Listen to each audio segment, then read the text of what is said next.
Hi, welcome back guys. This is your friend, the Iron Fanfics, back with amazing fanfiction. This is the series of What If Deku Had Mutant Breathing Quirk? Now before starting, please give this video a like and subscribe to the channel if you want more videos like this.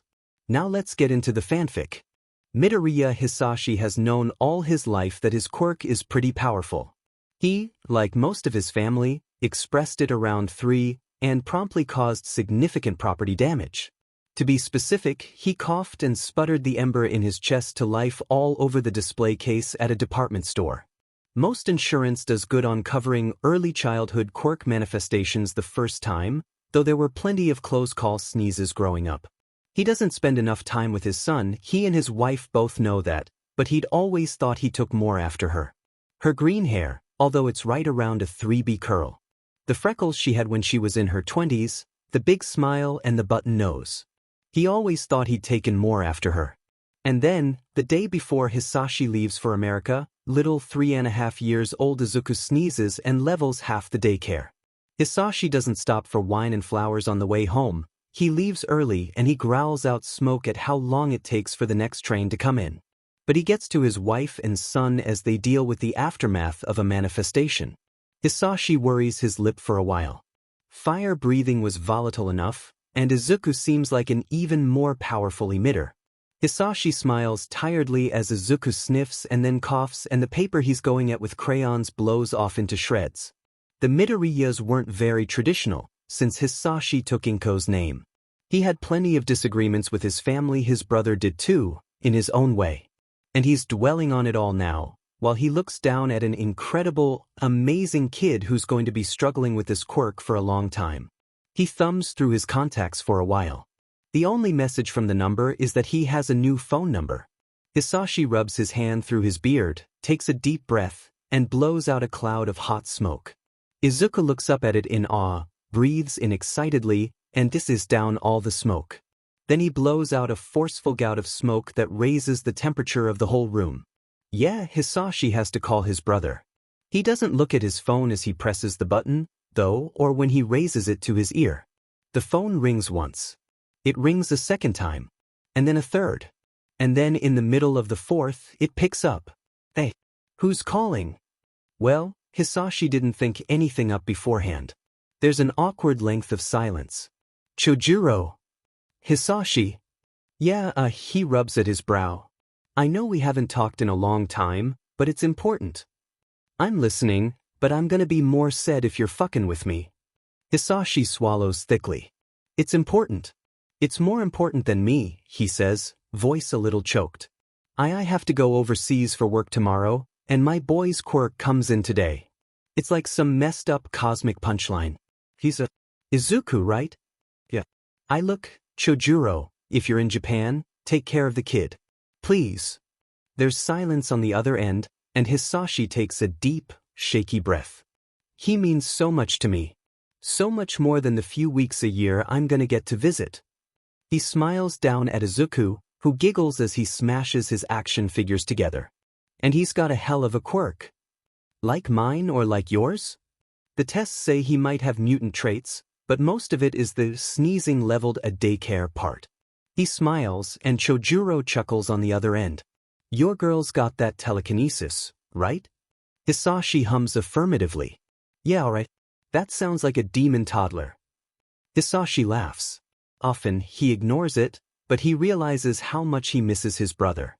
The jokes, and the low, full-chested chuckles, and the little vocal tics and odd features of his animalistic vocal cords. Anyways, they're calling his quirk inhale, exhale, I think. Hisashi is worrying over his wife and son while his wife double-checks his bags and reminds him of his neck pillow and says, I love you, for the 23rd time today, and his son makes rocket noises running around in his all-might onesie. Between the damage to the daycare and the recent manifestation, Izuku is staying home today, eagerly running around now that breakfast is over. Hisashi knows that when he comes back his son will have changed. He will miss so much, but he's always struggled with family, with the anxiety, with the proper care, with the literally flaming temper. It's not running away, but it certainly softens the blow of guilt. There's a heavy knock at the door. It's deep and dark, like a large, powerful fist would make, but Hisashi's first guess seems doubtful. He said he was on his way from Fukuoka. He wouldn't be here unless he packed his bags and got on a train right away. And yet, he opens the door and his brother, Kon Chojuro, stands in front of him. The man is more muscular than he remembers, and has a scar across his snout that definitely wasn't there a decade ago. And yet, it's undeniably him, dreadlocks atop a wolf's head, muscular arms that end in large, taloned hands, and a wide, reptilian tail.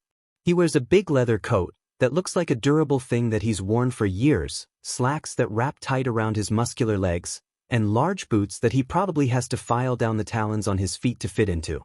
You got here fast, Hisashi says, awkwardly moving his arms caught somewhere between hug and handshake. Chojuro answers that for him when he steps in, grabbing Hisashi's hand, and tugs him in, giving him a pat on the shoulder. PSH, course I did. More important things than fucking around in Fuko. Language. Inko Midoriya hisses. Chojuro is 6 feet 10 inches, a good foot and a half over her, but her glare still pins him on the spot. Sorry. The kid. The kid in question pops up on the couch, looking over the back to the group at the door. Chojuro is used to people reacting with fear, disgust, or confusion, but the kid just looks at him all starry-eyed. It's not bad, but it's unfamiliar, and Chojuro is left shifting on his feet. Whoa, Izuku says, grabbing the back of the couch and leaning as far forward as his little body can manage. Your quirk's so cool. And you're so tall. Chojuro still doesn't know how to react, but he nods. He read on the train here that acknowledging kids is important, and he's never been good with kids, so he'll trust a parenting book easily. Remember how your dad's going away for a while? Inko says, coming to Izuku's side with a soft smile. Well, when your quirk came in, he wanted someone to be able to help you, so he called his brother. Izuku's eyes seem to sparkle even more. Big and bright. Chojuro almost winces back. Your quirk like dad's too? No way, that's so cool. Chojuro chuckles. Yeah, my quirk's called Chimera. I can breathe fire, but I suffer more backlash than your dad. Chojuro spends that morning sipping on tea and having awkward conversation with an excitable toddler. He mostly just answers questions, even if it's a little weird to be so open about stuff he's in the business of keeping guarded closely. It's unlikely a 3-year-old is going to sell off his weaknesses or betray him. Midoriya Izuku is 10 years old, and he wants to be a hero more than he wants anything. He's even got horns just like All Might's golden prongs of hair. They're a lot shorter, and their ends are dark, but still. Sometimes people give him looks because of them, but they're pretty plain. And Miyagi Daikaku, that news anchor everyone watches, has horns too. His adult teeth are coming in sharper than usual too. But Izuku's quirk isn't just horns and teeth. The cool stuff has nothing to do with those. Kaken says it's the perfect quirk for the next #1 sidekick, since nobody else can keep up with Kaken's explosion. Their quirks both come from a super awesome synthesis of their parents' quirks, too, which is so cool. Izuku's dad is only home from work when it's the winter holidays or summer break about 3 weeks each time. He says he saves all his days off to spend them on being home in Japan. But Izuku's mom is always around, with soft smiles and reassuring motherly worry. She gets worried about Izuku's power, but she also says Izuku can do great things with it. And then there's Uncle Chojuro. He's awesome. Izuku knows he and his dad were on bad terms a long time ago, but when Izuku's quirk manifested and his dad was going off to America, he called his brother and they reconnected. Sometimes dad's visits get weird, when everyone's talking late at night after a long day and start telling old stories. Uncle Chojuro doesn't talk much about his past, only sharing in dad's stories about doing fun stuff as a dumb kid. He doesn't know Izuku knows, but Izuku heard his mom talking to his uncle and apparently he used to be a villain. It still doesn't fit together in Izuku's head, since Uncle Chojuro is nice under his rough outside. Well, most of the time. When he first came, Uncle Chojuro just helped Izuku control his quirk. To breathe the right way, filling his whole torso with air. And to control the volatile power of inhale, exhale. But as Izuku kept getting bigger, and his horns came in, and he roared out explosions from Kaken, his aspirations to be hero didn't change. So Uncle Chojuro started training him. And the words Izuku would use about his training are probably a bunch of the ones his mom yells at his uncle for, and then big and loud, villainous. They don't go to a gym or a sparring place.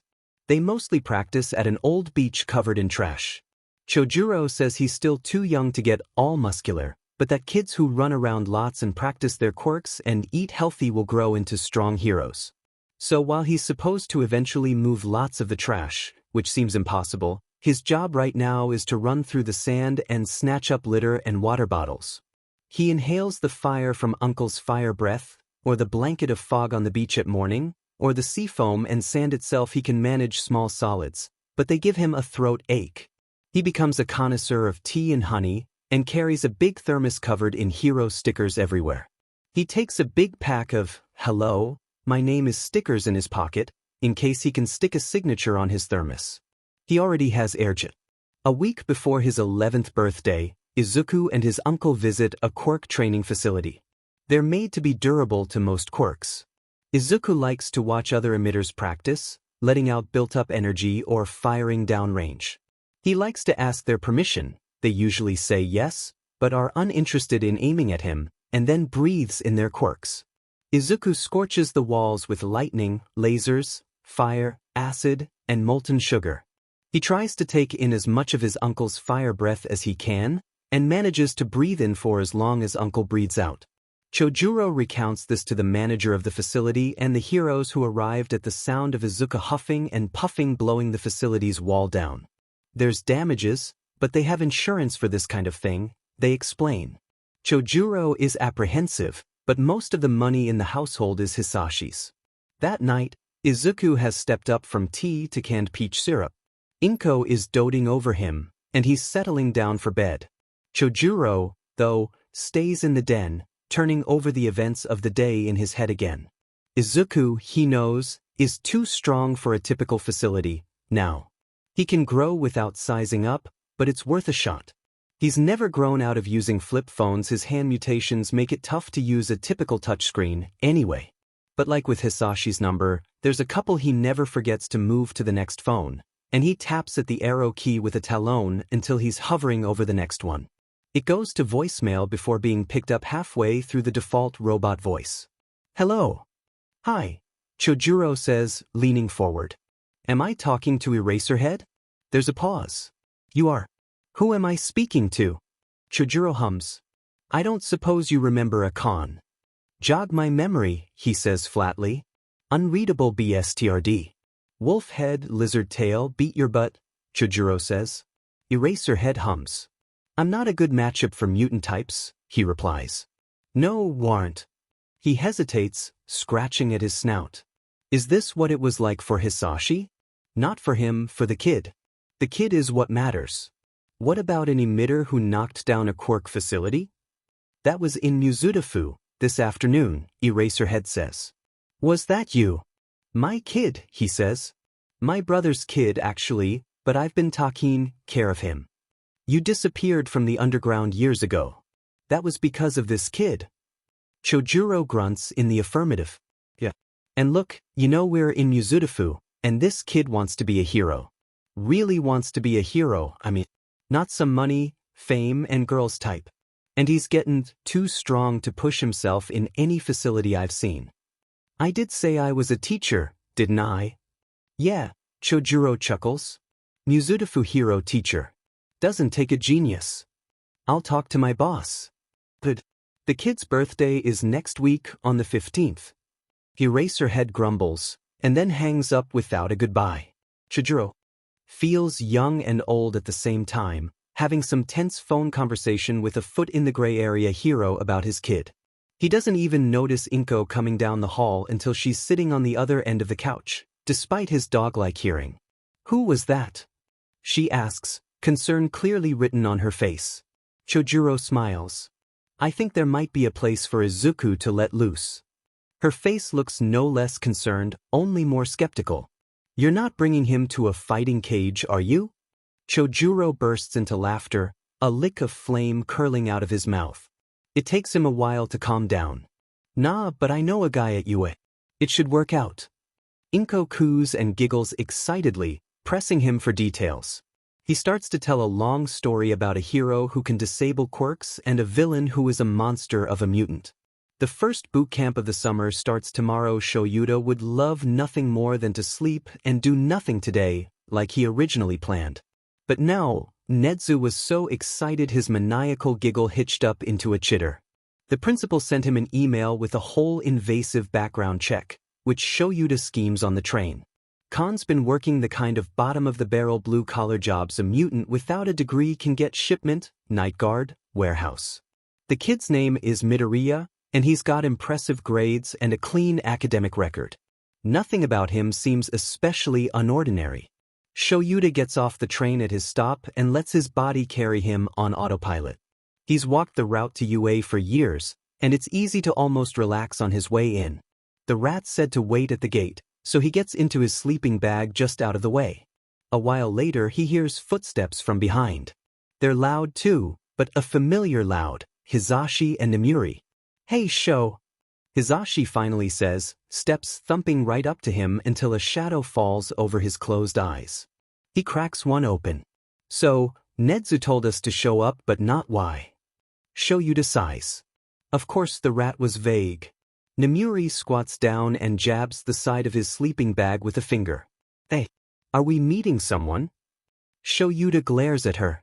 "Well, stop poking me and let me explain," he growls without any real bite. He takes a deep breath and then says, "Did you hear about the Quirk training facility that got half blown apart last week?" Hisashi laughs. "Course we did. That's a crazy amount of power," he says, shaking his head. Chojurro grumbles in agreement. Another deep breath. "The 11-year-old who did that is coming with his uncle." Hisashi and Nemuri blink. They look at each other, then back to Chojurro. Finally, Nemuri lets out a whistle and a demon. There's another set of footsteps, which Chojurro mostly notices because one pair is heavy, crunching across the asphalt slowly and loudly. He pushes himself out of his sleeping bag and starts to fold it, standing in between Nemuri and Hisashi. The boy isn't anything that impressive, pretty average size for his age, with a nervous smile of sharp teeth and sprouting ram horns nestled in his curly green hair.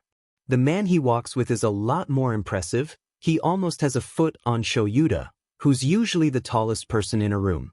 He looks like he's made of muscle and scar tissue, the way he fills up his trench coat and slacks. Nemuri elbows his side. "You didn't say he was a 7-foot wall of muscle," she whispers urgently in his ear. Chojurro glances over long enough to make sure she sees his death glare before looking back. She's wearing her usual midnight cheeky grin, but she does seem surprised. Hisashi snaps a hand over his mouth to stop himself from laughing. "Erase her head," Kon calls, stopping about 10 feet from the gate. "Kon Chojuro," he says flatly. He turns to the kid, who's standing with nervous confidence next to his uncle. "Midoriya Izuku, I presume?" The kid's eyes widen a little, and he nods.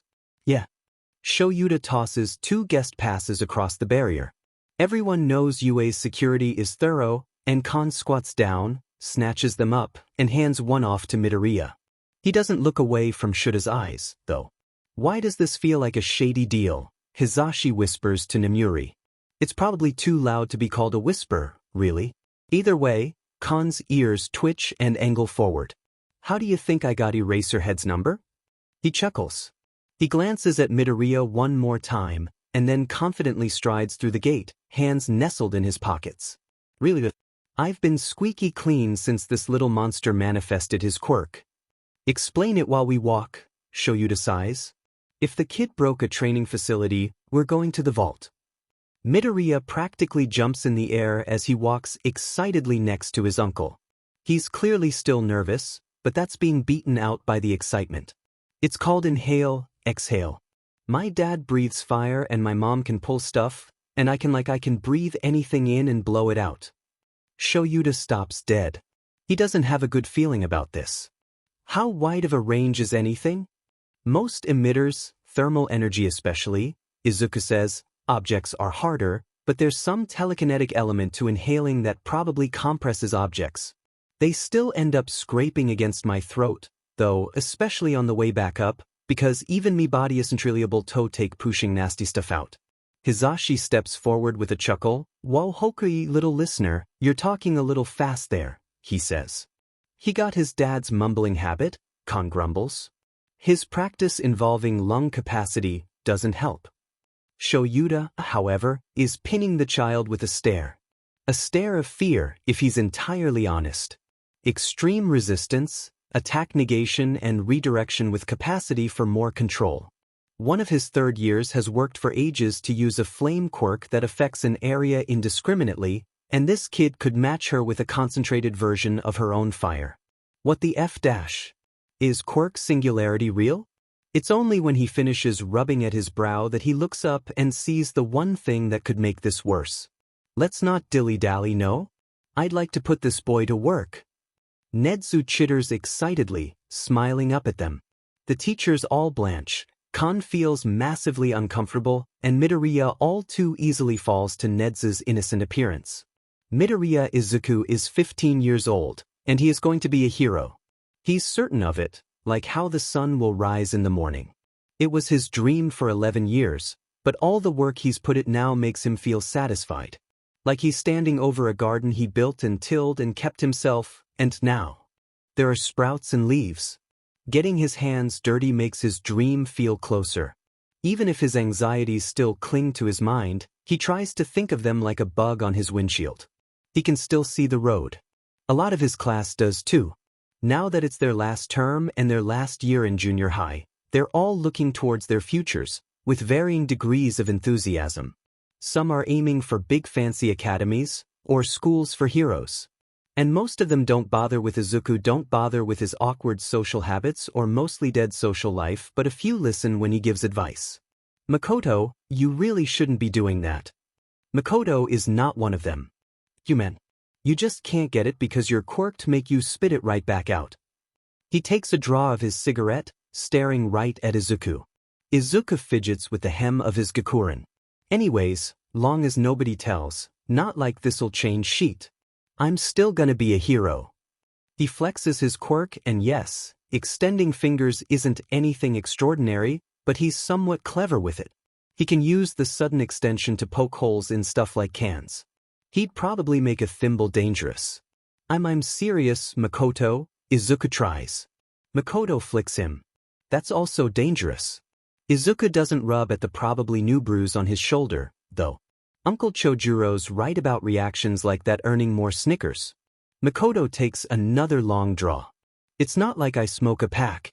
The door opens with a bang. And a few pops and crackles for good effect. Hey ho. Why are you still wasting time here? Katsuki stomps right up to Izuku. I was tea-talking to Makoto, Kaken. Izuku trails off under Katsuki's intense glare. Hey fingers. How's lung cancer taste? Makoto grumbles, but he's happy to let Katsuki snatch Izuku's wrist and drag him off. He doesn't even wave, just rolls his eyes as both distractions disappear. I really do hope he stops that, Izuku sighs. He's not gonna. Katsuki storms ahead, forcing Izuku to follow. Extras like him are a dime a dozen, Zuku. You don't call people that, Izuku chides. He hears how his own voice sounds like a pouty kid's voice, but he stammers on. Seriously. Makoto's getting better, and I think if he's just less stubborn, he'll be a good hero. Katsuki spits. Good hero. You walk the gilded halls of UA and talk about good enough. You're in the presence of the next number one and you talk about good enough. He rolls his eyes. Good enough is not plus ultra. Let the extras go to fuck off hero school and fail the provisional exam a few times and then become salarymen, yeah? You want to be my sidekick? You've got to spend that effort chasing me. Izuku sighs. That's mean, Kaken. Katsuki growls exasperatedly. When I kick your butt sparring, you better shut up about the sheet. Part of Izuku wants to stammer and push the issue, but he can't help a little smirk. One of these days, Izuku is going to overcome that cocky, when even Katsuki's growth spurt isn't far ahead. Counting his curled ram-like horns, Izuku is actually the same height, not 4 inches shorter. Katsuki doesn't count them, obviously. Their spars go like this. The pair wander around central Mizudafu until they find a nice alley or parking garage or abandoned old place, and they drop their bags and their uniform jackets. Uncle Chojuro calls them catfights, but says it's fine enough for practice, and Inko always insists we could afford a dojo, but doesn't mind since Izuku usually just ends up a little bruised and scuffed. Katsuki moves first, he always moves first. When they were 14 and Izuku started practicing real hand-to-hand, Katsuki stopped opening with a right hook. Today, he lunges to grab the front of Izuku's sheet and slams an elbow into his ribs. Izuku grits his teeth as the air is forced out of his lungs. He's on the back foot right away, getting grabbed like this. Even if Katsuki is lightning fast and just as strong, he tries to close the gap. Be stronger. Be faster. Not another mistake like that. Izuku pounds his fists into Katsuki's gut. He's grabbed, so the hits aren't that strong, but they still force Katsuki to disengage. Izuku pushes his arm up and away, just to make more space. Our classmates are still trying to be good heroes, Izuku pants. Sure, Katsuki shrugs, but 1/10,000th of the population is heroes. There's the few, Katsuki gestures at his eye level, and the many. He makes a lower sweeping gesture. Izuku tries to press his offense this time. Even with how he's been getting taller, Uncle Chojuro still says he's a stocky brawler. A little compact coiled-up spring. He lets his fists spring out in good boxing form, and Katsuki dodges and blocks and shoves right through. Katsuki doesn't have hand-to-hand training, not like Izuku. He has tons of drills and practice, he has internet videos and street fights. Most of all, Katsuki has a great brain and a downright menacing instinct for fights. Izuku's fist lunges out, his other arm tucked in protectively. Suddenly, Katsuki lunges around it in a whole new way, wrenching it around and hitting Izuku's back. It's messy and involves a lot of ill-fated struggling on Izuku's part, but he eventually gets shoved to the ground and put in a chokehold. Izuku still struggles, looking for an opening. And what about the others? Plenty of them think we're no-lives or Boy Scouts. Katsuki laughs spitefully. You gonna get chummy with Hasegawa and Shimizu? Izuku manages an affronted glare despite the whole being choked thing. Thither, Katsuki's arm tightens. Izuku finally taps out. Katsuki rises off him, leaving him to slump to the ground. They're what? Katsuki's receding voice sighs. Izuku manages to roll over. Not that Katsuki is going to help him up. They're rude and can be reductive of the boys in our class, and mean but, it's rude to talk about people behind their backs, Kaken. Katsuki laughs. I'm sure they're doing it. He doesn't help Izuku up, but he does throw Izuku's water bottle to him. At him is probably more fitting, but Katsuki has never been gentle, so Izuku takes the cool plastic to the face with some grace. January starts to pass quicker and quicker. UA is unusual for having entrance exams in February. That's intentional, but it also means no student-accessible cram resources. Izuku doesn't like crowds, but he does like big thick packets that tell him what to learn and how to take the test. Focus, Uncle Chojuro growls. Your breath's picking up. Nervous about exams, Izuku admits. Once really. Chojuro taps Izuku's head with the strike pad on his hand. Well, don't be. You're supposed to be practicing your breathing and winding down. Izuku nods, getting back into the breathing exercises. His boxing has slowed down from workout to light cardio, but he still hits the strike pads pretty hard, even if it's not nonstop. The breathing takes a bit more focus, drawing in air slowly while moving like he takes effort. He started off exhaling with each strike, and now he's managing and budgeting the air in his lungs. Every breath is supposed to be smooth, without hitching, speeding up, or slowing down. When the gym doors open and echo into the space, that goes out the window, of course. Izuku's breath wavers, and Chojuro gently shoves him. Good afternoon, Nedzu greets. That makes both of them stand a little straighter. He doesn't usually come with Aizawa and Kayama. And he is there, sitting right on Aizawa's shoulder.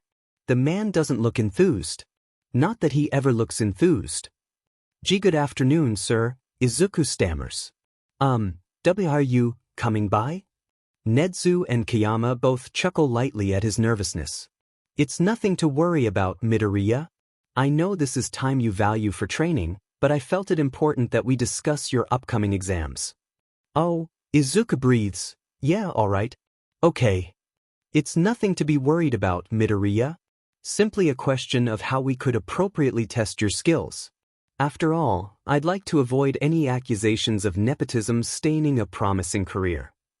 Nezu hops down from Aizawa's shoulder, explaining with a polite smile. Avoiding nepotism, Chojurro sighs, and tugs away the velcro of the strike pads using his teeth for the first hand, and then the first hand for the second. Have fun in your stuffy meeting, kid. He pats Izuku's back, flat and thumping. 5'5" he may be, but he still stumbles a little. Okay, Izuku nods, and then smiles at the principal. So, what do you have in mind, sir? Izuku is not looking at Aizawa or Kayama when Chojurro passes them by on the way out. He is talking through some basics and context and precedent with Nezu. He doesn't see the sly smile Kayama shoots Aizawa, and then the raised eyebrow. And he misses the flat glare Aizawa shoots back too. I'll go find him, Kayama volunteers. You can just text me if I'm needed. She turns, and her heels clack as she walks off. Nezu watches her go, and a moment later he sighs. Mr. Midoriya, you've been working with UA staff for a time. Beyond that, you're a bit of a special case with a quirk that may have exceptionally dangerous applications. Izuku thinks of the incident from when he was 13, involving Chojurro's quirk, some ball bearings, and an oblivious second year. He nods stiffly. Given all that, it seems best that you take the recommendation exam, Nezu continues. Izuku's face twists. Aren't there only F4 slots for that? Nezu hums. Indeed. However, there's a far smaller number of applicants, as well statistically, the recommendation exams are slightly less harsh. Odds of about 1 in 300 for the regular exams, then. Izuku murmurs, eyes widening and staring into the middle distance. Oh, don't look so dreadful, Nezu giggles. You really should be confident in your abilities, they're rather impressive, and you apply them well. Thank you, sir, Izuku stammers, bowing. Then he tenses. Wait. He springs back up to full height. Don't I need a sponsor? Who would that be? Nezu's smile widens. Well, me, of course. Izuku beams back at him, eyes shining. Aizawa's face drops, but as the pair start discussing finer details, he can only rub at his brow. That kid's oblivious. The recommendation exam is scary. Well, despite his anxiety, the written section goes down easy. He'd probably be worrying over it even as he moved on to the practical, but he doesn't get the chance. Because he's surrounded by very sharp-jawed, intense students. Can you believe it? This is what we've been waiting for. I can't wait to go plus ultra. Many different flavors of intense, too. There's one girl with forest green hair who seems almost relaxed, but everyone else has flat glares and flat expressions. Izuku is already so nervous he could faint, even without having a small heart attack whenever he looks at another examinee. That written exam really takes a lot out of you, huh? But I'm back to raring to go. Examinee 41 is high energy. Izuku might usually appreciate it, really, and it's sort of endearing, but he's also yelling a lot and a little scary. He's like a happy kaken, Izuku thinks. That's way scarier than it sounds. Examinee 23 levels everyone in the room with an equally cold glare, or rather, he sort of just glares in general and doesn't really acknowledge them. He's got a splotchy burn scar over one eye, but its teal iris and the red hair sweeping across his face paints a similar image to the man who he parted from at the lobby. Izuku is up against Happy Kaken and Endeavor's son. The green-haired girl comes up beside him. Hey, you alright? Her smile is toothy and lopsided, and she nudges him with an elbow. You look constipated. When he doesn't meet her eye, she adds, First time? That's not no, it's just, Izuku stammers. The teasing smile on the girl's face doesn't help. She's like a slightly more playful Hasegawa. Everyone's so intense. He irons out his nervous expression into a very shaky, determined look. I'm gonna make it though. Losing to Happy Kaken and Endeavor's son isn't an option. Of course, when straws are drawn, he ends up at the starting line right between the pair. On his right, 41 bows far too deeply and shouts, "Good luck." On his left, Endeavor's son is a silent, sneering wall. He doesn't even stretch, just lowers his stance a bit. Endeavor's son has an emitter, for sure. Even if only half of his body shows Endeavor's phenotype. Maybe the other half is from his mother, and produces some other effect. Izuku chews his lip, forced to admit all he knows is that he doesn't know. And then there's Happy Kaken. He's built like he's 20 already. I don't have many clues about his quirk, but his tracksuit looks expensive. Izuku spots a small logo stitched into the BRST, half covered by his examinee number. His sponsor was Airjet, and he's got a Racer Blast company outfit. He might have plane flight, or he has an emitter that affects wind.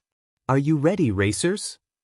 Present Mix's voice breaks Izuku out of his thoughts. He drops into a low crouch and exhales every bit of air he can. On your marks, get set. Plus Ultra. A blank is shot, and both emitter powerhouses shoot forward. Endeavor's son is creating ice behind him fast enough to keep him skating forward, while Happy Kaken takes off with a blast of air. Izuku breathes in as hard as he can. He draws on the whirlwind and the wintry air, which is much denser, to his advantage, and even the broken crystals and chunks of ice and rubble. And then, bursting into a sprint, he runs forward. Both of the emitters stumble as their quirk's influence is SCKED away, but they recover quickly and run. But not quick enough, Izuku decides. I need to capitalize on the advantage before they slip away for good. As the crackle of ice and the start of gusts fills the air again, Izuku lunges forward. He's barely caught up with them, and this last move is risky and leaves him off balance, but he needs to. The pair have stayed close together with their immediate neck-and-neck battle. It makes them easy targets. Both tumble, battered by tornado-speed winds and chunks of brittle debris. Meanwhile, Izuku's leap had him facing downwards, and the rush propels him forward in an insane front flip. Izuku does not use his quirk for mobility very often. He knows how to fall into a roll, but that's a little daunting when it's a 20-foot drop. He SCKS in as much air as he can, and blows out at his feet. It's not nearly as powerful as what he did before, but it also stops him from breaking his legs. He lands harshly, but runs as soon as his feet are still under him. Only a couple of kilometers, he tells himself. Of course, even with his quirk and his slightly impressive fitness, he doesn't stay ahead of the pack for long.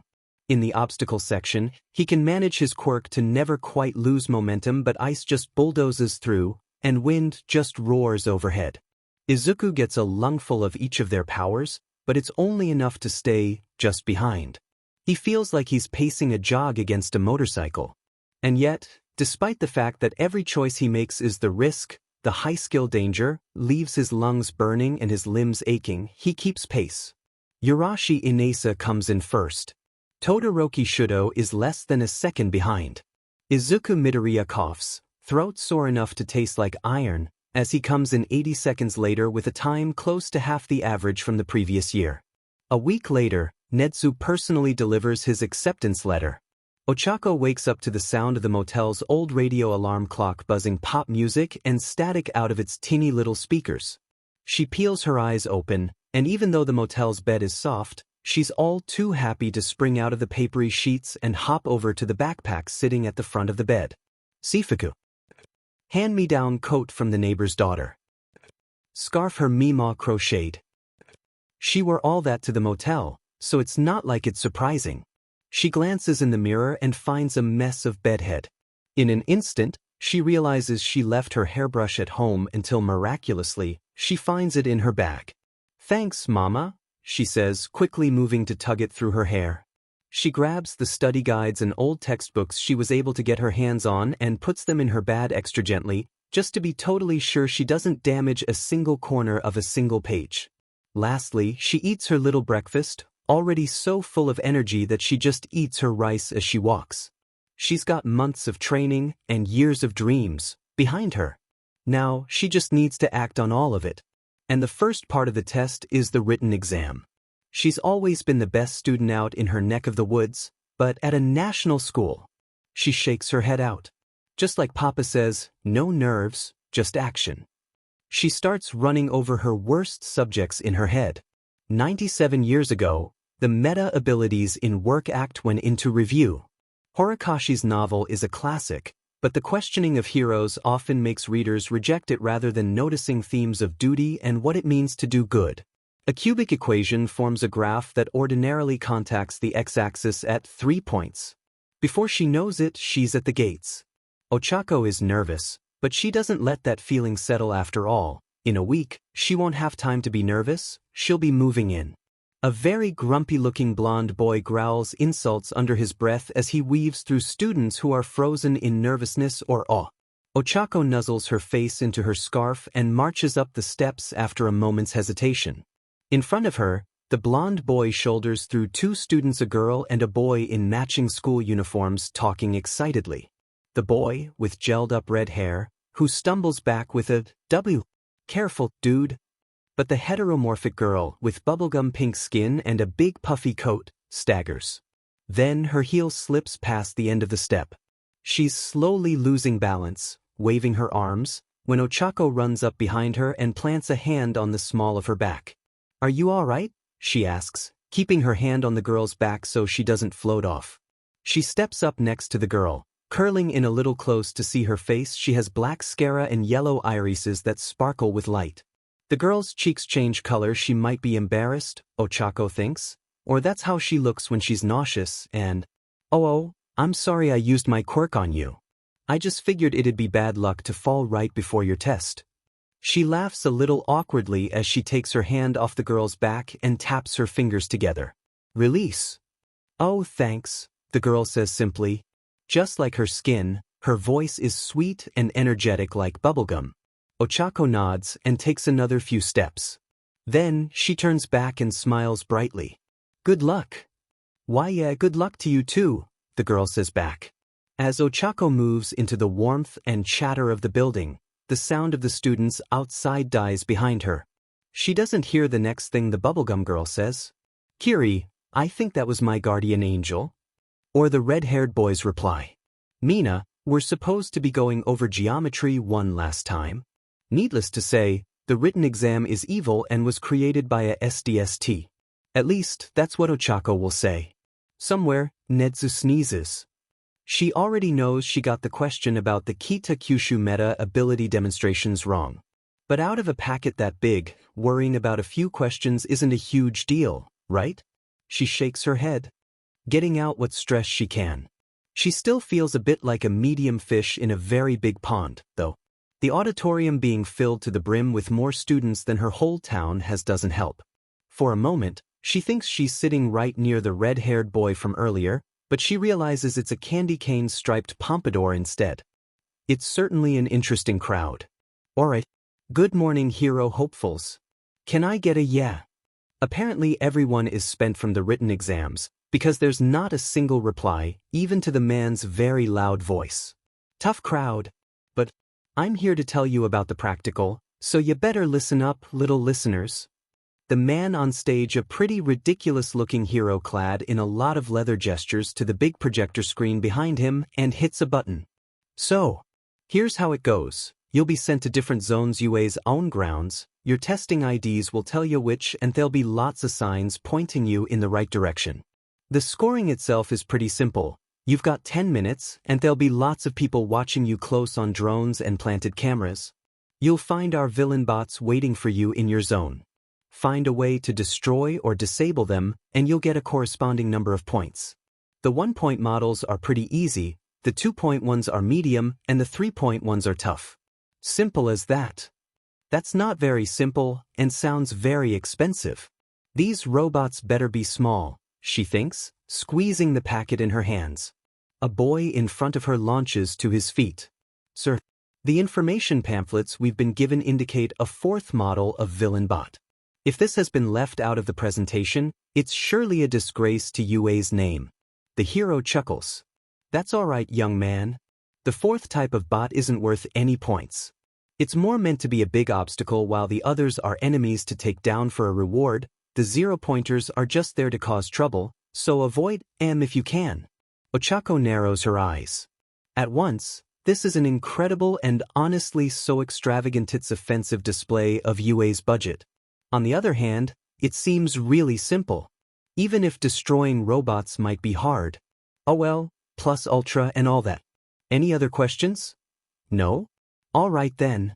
The man claps, then spreads his hands wide. Can I get a plus ultra? Crickets. Man, you kids are not making me feel very good today. Ochaco notices the bubblegum girl while doing her stretches. She knows she's got her intense look on, the one her classmates call scary. She decides that maybe she should talk to the bubblegum girl later. Bubblegum girl bends over, touching her toes, and her athletic hoodie sinks a little bit, showing off her tank top and leaving Ochaco with a flattering view of her leggings. Ochaco quickly looks away, blushing. Don't look there. Ochaco slaps herself, refocusing. Hero exam now. I can talk to her later. Go! The hero's voice booms over them. What? Were you expecting a countdown? This is heroics, the clock's ticking. Ochaco runs into the city, tapping her jacket to make sure it doesn't weigh on her. 25. Ochaco presses her fingers together, dropping 2 1-point bots. She's sweating, panting, and so nauseous she thinks her stomach might turn inside out. 25 points isn't that many. Either the intense boy who stood up at the presentation huffed out a 30 when she saw him a few minutes or ago. A 3-point bot comes around the corner dented and chipped in places, but it looks like whoever fought it last cut their losses and ran. The things are pretty dense, so she's not too surprised. Still fall just as hard, she knows, but boy are you heavy to lift, aren't ya? She still runs up to the thing and presses her fingertips against it. She already feels sick, but she heaves it into the air with a deadlift. Her muscles roar and her stomach turns, but it saves time that she actually has to maintain zero gravity. The earth shakes, and Ochaco presses her fingers together. She doesn't get a good chance to figure out what's going on until the shadow is over her. That's the 0-pointer? Oh no, bad. She stumbles away, and she does make it pretty far. The 0-pointer's treads reach far enough to eat up the 3-pointer and crush it with barely even a bump or whine at the huge bot's engines. She's not gaining on it either, but when its arm reaches forward, she knows she's out of luck. It spills rubble from a roof, and she's caught in an instant. It hurts. It doesn't crush, but she's pretty sure it sprains her ankle, and her legs might be bruised for weeks. She doesn't have enough strength to push against it, and her stomach is fighting her so violently with all the quaking that her quirk isn't on the table either. Help! She yelps, hoping someone hears. I'm stuck, someone. Her guardian angel is bubblegum pink. The girl from earlier glides down the street, skating on some low-friction liquid sheet emitting from her feet. Even with the whole city shaking, the girl doesn't slip or stumble as she skates. Her eyes are pinned on the giant robot, and as its shadow looms over her, she squeezes her eyes shut and leans further into her skating. Finally, she leaps over the last patch of jagged rubble between her and Ochaco. The girl pants for breath. Can you move? Ochaco shakes her head. Not on my own. Okay, then. She reaches her hands out, pushing them past Ochaco's shoulders, deep into the mess of rubble. My quirk makes acid, so I'm gonna melt some of this away and slip you out with some low-acid acid. Ochaco nods at the girl, a quick small motion that doesn't disturb her roiling stomach any more than it already is. She can hear the flood of acid and the crackle-pop hiss of rubble.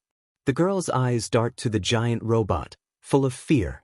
Ochaco almost shouts at her to go, but the fear in her doesn't let her do that. So instead, she yells over the roaring treads of the thing. Hey! What? The girl shouts back. You're effing awesome. The girl smiles. You haven't seen anything yet. The robot's giant hand is stretching towards them, but the girl wears that same big, bright smile as acid floods around Ochaco, tingling, but not stinging, and mostly just slimy. It's deeply uncomfortable, but also a step up from a giant slab of cement. Almost cartoonishly, the girl leans back, tugging Ochaco by her underarms. The hand is oh so close, but finally, Ochaco is ripped free of the rubble with a thwop of viscous liquid, like a big bubble in a swamp. The girl twists her around in the air to receive her momentum without falling. Ochaco feels like a cat being held up by its armpits. The girl does let her go though, and she stumbles on her feet. That right one definitely hurts, ow. Okay. Ochaco winces, let's go. The robot's hand reaches them, though, and Ochaco slams her hands against it. A pain stabs through her gut like a jackhammer, and she doesn't even feel the nausea spike before her breakfast tears out of her throat. She nearly passes out before she can cancel her quirk, but the robot is already keening and whining in lots of strange, threatening ways. She spits more bile on the ground, vision going hazy as she falls backwards. Ah, release. Bubblegum Girl surges forward, skating on thick acid. She doesn't get an arm around Ochaco's shoulder to help her walk, though. Instead, as she's picking up speed, she crouches and collides with Ochaco, and suddenly, Ochaco feels herself in a princess carry. She looks up at her savior's face, and watches the green metal of the robot and the smoke and dust billowing around it get swallowed by curly pink hair. The rumble of the massive robot starts to fade, leaving Ochaco with a much smoother ride along the pink girl's graceful, lazy movements. In her firm arms, one curling across her shoulder blades with fingers at her underarm, the other pressing against Ochaco's thighs and unconsciously squeezing Ochaco's legs to her. Ochaco grits her teeth against the pain and nausea filling her, and tucks her face in the girl's hoodie. The buzzer roars in her ears, loud and intense enough to rattle her bones and her gut. She groans at the feeling she hears the hero call out as it dies, "That's time, kids. Robots are off." "Oh no," Ochaco murmurs. I don't know if I got enough." She looks up at the pink girl, and a blush spreads across her face. "Oh my god, she just watched me puke everywhere. Oh my god, she's still carrying me. See, can you put me down?" Ochaco squeaks, voice so high it almost whistles. "Oh yeah, of course," the girl says, very gently lowering her to the ground. Ochaco grits her teeth at the sudden cold of the asphalt, but savors the smooth, steady pavement. "Oh, sweet, sweet not shaking earth," Ochaco murmurs. "That was awful. Thank you." The girl giggles. It's got that same quality to it that Ochaco noticed before. But then she gasps, shaking her head. "Girl, you're the one who..." She looks down the street, then gestures wildly at the zero-pointer. "That thing is... It's intact, but you definitely messed it up. And it was big and scary." She shudders. "Plus ultra," Ochaco groans. "Oh, I'm eating through a straw for the rest of my life." She clutches at her stomach.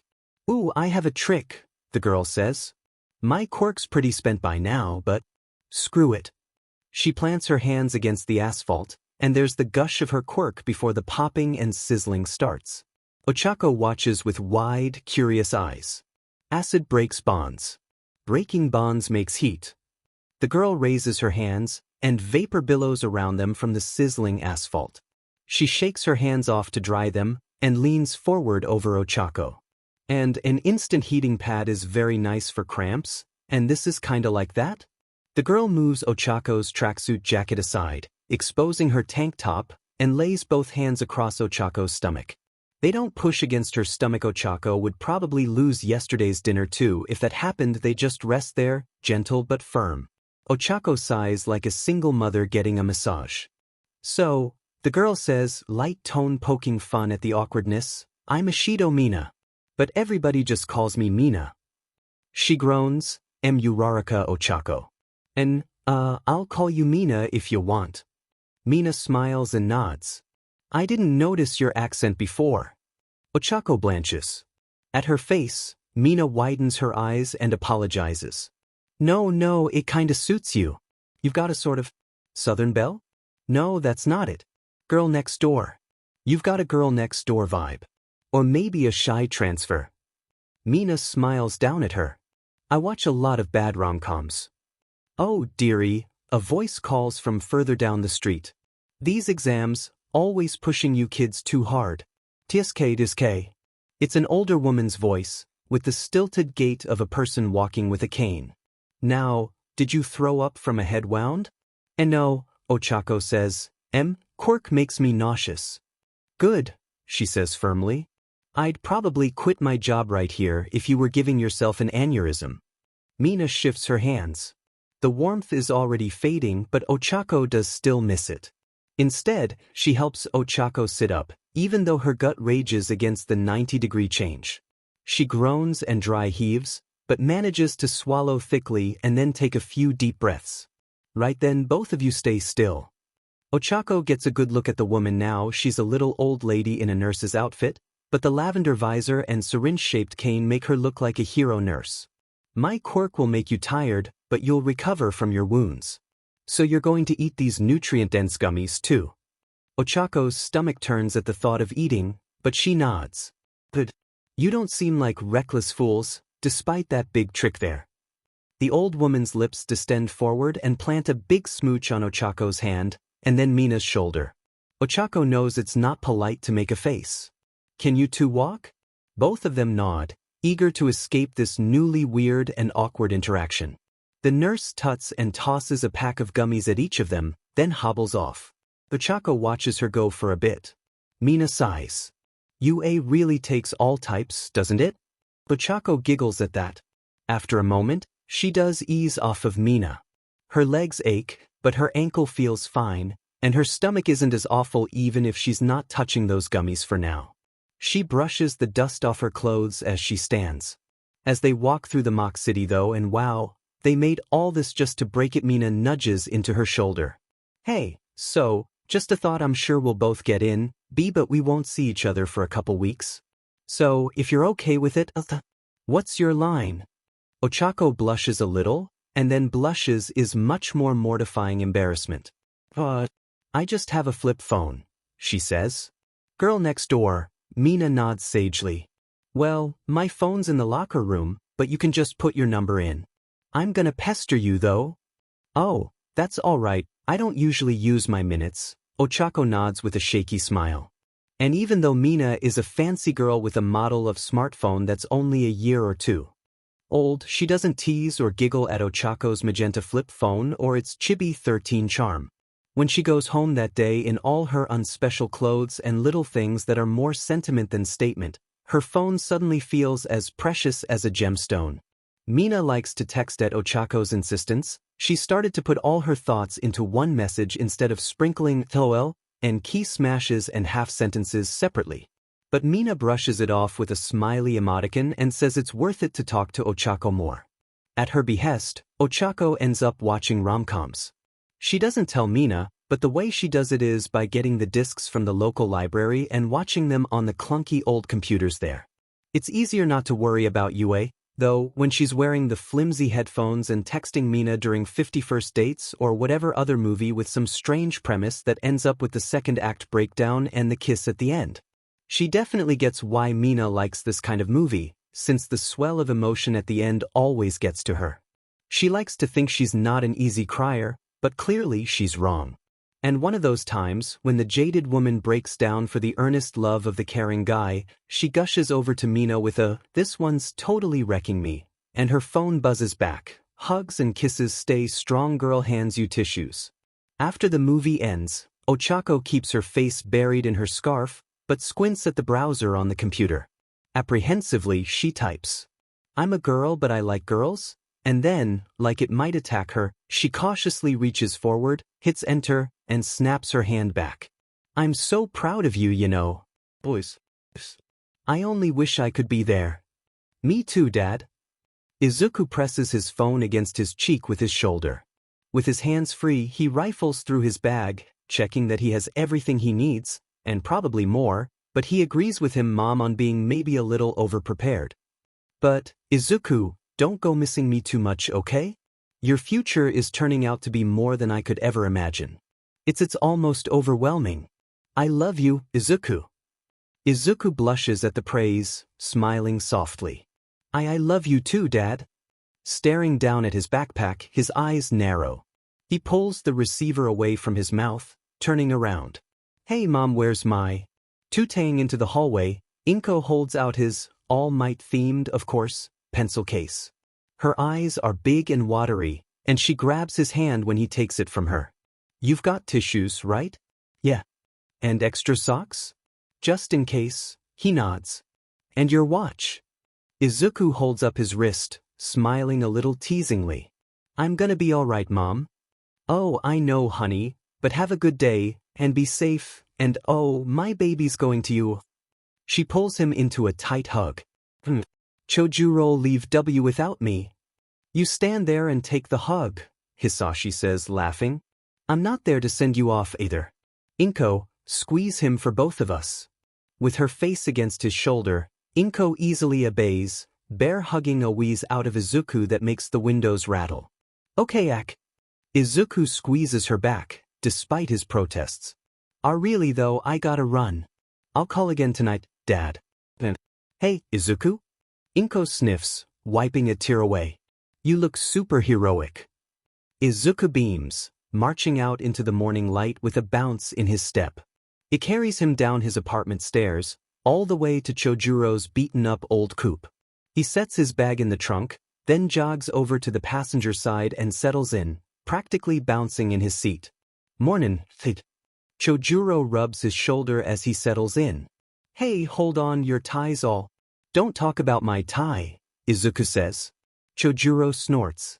Yes, I know your father never taught ya. If you want to keep it, I won't stop you. It's funny. Izuku glares at him without any real intensity. Chojurro just chuckles and starts the car. Don't think I've seen you in a vest and tie before either, Izuku observes. Impressing someone? Chojurro grins. Oh, I do a lot of impressing. W. Chojurro laughs, leaning towards Izuku as he pulls out of the parking lot. I mean, I got the gruff voice, and the nice whinin' and dinin', and then, Izuku twists the knob on the stereo, filling the car with the sound of Chojurro's taste of classic hip-hop. The man's deep, uproarious laughing matches its volume. When they do finally reach the school, Chojurro sets an arm on the back of Izuku's seat and turns to him as he gets out. Hey, knock him dead. He snaps, leaning in a little further. And make fun of Aizawa for me. Don't get expelled. Just don't get expelled, yep. He'll be fine. See you later. Izuku shuts the door, walking around to the trunk and grabbing his backpack out of it. Even though he had Aizawa's help for parts of his training, his heart is still caught in his throat knowing that his whole class got expelled last year. 3/4 of them are back at it now, but knowing that doesn't entirely shut up the anxiety. He doesn't get to live with it for too long, though. The UA building is still huge and amazing, gleaming in the morning light. He's sort of used to it now, but it feels so much more exciting when it's really his. He remembers the letter, "It's Your Hero Academia." And a shaky smile comes to his face as he walks inside. He says hi to a few upperclassmen he recognizes, but quickly goes to the corridor of classrooms for 1A through 1D. He's never been down this way before, but, well, the big one across the UA standard giant door is telling. Izuku takes a steadying breath. Every breath he takes is deep after years of Quirk use, but it calms him to almost flush out his lungs. And then he slides the door open. Don't put your legs on your desk. Are you what about your classmates? And this institution? Don't you think that's disrespectful? A tall boy shouts, swinging his arms around. He spits disrespectful like it's sacrilege. And who could he be yelling at? But, no, as a matter of fact, I don't think so. Katsuki smirks up at the boy. So, what middle school put that stick up your butt, extra? Put a UII am Ida Tenya from Somei Junior High School. Somei-ha? An elite. Guess I do got a reason to put you in the dirt. Ida blanches. P put me in the... You. K kaken. Izuku sighs, finding his seat right behind Katsuki's. Already? Din right, already. He twists his neck around, ignoring Ida entirely, shoes still up on the desk. Izuku remembers Happy Kaken and Endeavor's son from the recommendation exam.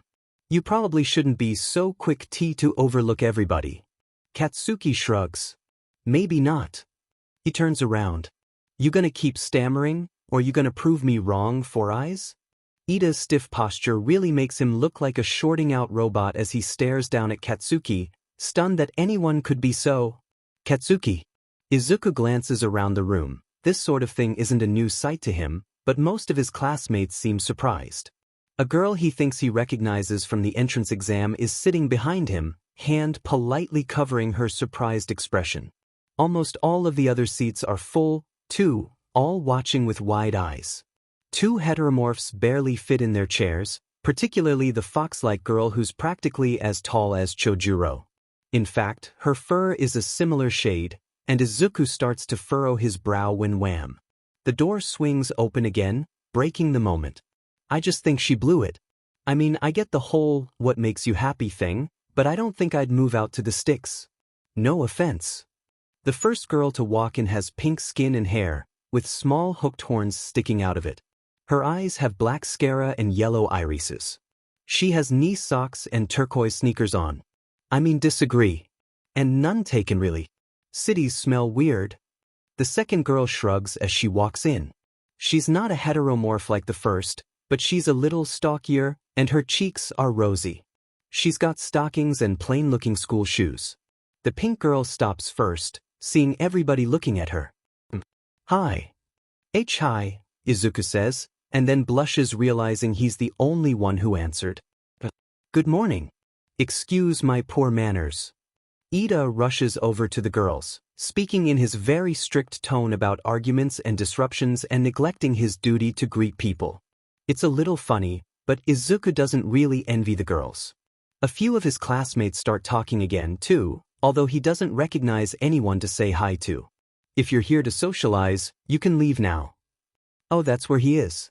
Aizawa rises out of his sleeping bag, swallowing a whole jelly pouch in one squeeze. This is the hero course. A few students still talk and laugh, noticing the awkward silence later. It took you far too long to quiet down. Time's valuable and you're all wasting it. I'm your homeroom teacher, Aizawa Shoyuda. You all have gym uniforms in your desk. Put them on and meet on the PE field. With some haste this time. Go. Aizawa marches right out of the room. Everybody quickly grabs their gym uniforms from their desks, but then a boy with yellow hair speaks up. Wait, do we even know where to change? Most of the students look around, faces twisting in confusion and nervousness. Zuku, where do we go? Oh, I know the way, just, follow me, Izuku says. He lays his gym uniform across his arm and starts walking. Katsuki stomps after him, and the rest of the class quickly follows so they don't get left behind. One of them pulls up ahead, next to him. After a moment, he realizes it's the pink girl. She's pretty close. Compared to all the kind of mean girls from middle school, he feels his cheeks heat up. Hey, horn buddy. Horno. Hi. The girl giggles a bit. I'm Ishido Mina. But everybody just calls me Mina. She gives him a thumbs up. So, how do you know where we're going? Oh, well, my quirk's kinda a lot. So, I ended up coming here to practice with it, since, he blew up a quirk training facility, Bakugo explains in a short growl. I didn't blow it up, I knocked down one wall. Like one of those super reinforced places? A boy with spiky red hair asks. That's so manly. The girl from the entrance exam nods. Oh, is that why you were recommended? You trained here? Why yeah, but it's not that big a deal, the stuff I did here. And, I just tended to use the 1A lockers, since they're usually not occupied. There's a few confused faces. The brown-haired girl, catching up with Horn Buddy, looks right at him with her face twisted in confusion. Zuku, what do you mean, not occupied? Zuku? Yeah, that's what, he said. Oh, yeah, Izuku rubs the back of his neck, feeling how his whole face is aflame. It's probably still obvious, but, please, All Might, make my classmates not know enough biracial people to notice. Actually, why would I pray for that? Zuku? The brown-haired girl leans in a little closer. So, what's not occupied mean? Oh, well, Izuku winces. Aizawa has a habit of, expelling a bunch of his class. Last year, he expelled all of them. While his classmates blanch, Izuku takes the opportunity to nervously laugh and stumble away from the brown-haired girl. Because if anything would quiet his anxieties, it'd be her being right there, using his first name. Anyway, wary here. Izuku slips into the boys' locker rooms quickly after that. Everybody changes as fast as they can. The boy with yellow hair and the boy with heteromorphic elbows are the slowest, but only because they grab each other's shoulders and repeat, "We're gonna make it," to each other. It's a little exhilarating, but all seems like par for the course Aizawa stuff. They're skipping the opening ceremony and some other formalities to get right into the important stuff. Aizawa is very time efficient as always. When he lets Katsuki go wild and explains the Quirk apprehension test, he probably expects everybody to jump for joy. But instead, they all glance around nervously or steel themselves. Midoriya. Everybody's already well disciplined. I may have mentioned your record of expulsions? Aizawa hums in entirely unreadable acknowledgement. Well then, same as skipping the ceremony, I have the freedom to dispose of you if I so please. So, show me hero department, that, or you can go home. Aizawa's menacing grin makes the whole class shiver. Izuku swallows thickly, but sets his jaw in determination. As the tests go on, Izuku finds that his general fitness is a little ahead of the curve. Most of the tests he places in 15th or so, ahead of those with quirks that they can't think of a use for. He does fall short of the tall fox girl who is stronger than he is, and surprisingly flexible. Still, those who use their quirks score leaps and bounds above him. Yaoyorozu, the other recommendation student, hasn't gotten below 4th place on any tests. The problem is, though, that Izuku doesn't want to take someone's chance for a good score away from them with his inhale, exhale. And most of the tests are one at a time, anyway, so he wouldn't be allowed to interfere. Pretty quickly, Izuku settles into an overall 18th place just above the invisible girl, who's surprisingly strong but doesn't quite have his quirk-enhanced cardio. The brown-haired girl is fairly strong, but her big scores come from infinities on the long jump and ball throw. Her quirk is really impressive, and Izuku feels like he could watch her puff her cheeks as she presses her finger pads to things for hours. And his horn buddy is impressive too. She's super flexible and has good intuition with her quirk and body. It makes her skating along during the sprints and endurance running almost entrancing. Midoriya. Aizawa's voice brings Izuku back into focus, standing in the ball throw ring very nervously. You've hardly used your quirk today. Only during the long jump. Izuku nods. I was under the impression that I shouldn't, interfere with others. Sure. His eyes narrow. But I'm not impressed. Score in the top 3 for this test, or I'll expel you. And then casually he scratches at his scruff. Top 3? How could I do this with just my quirk?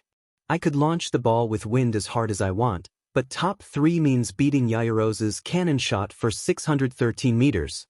Izuku looks up at Aizawa, rubbing at his chin. The man is glaring, flat and unreadable. But he's not angry, and his lip isn't shifted up in disappointment yet. Don't leave the circle? The only rule is that I can't leave the circle. Correct, Aizawa says. Great. Izuku turns around, facing the class.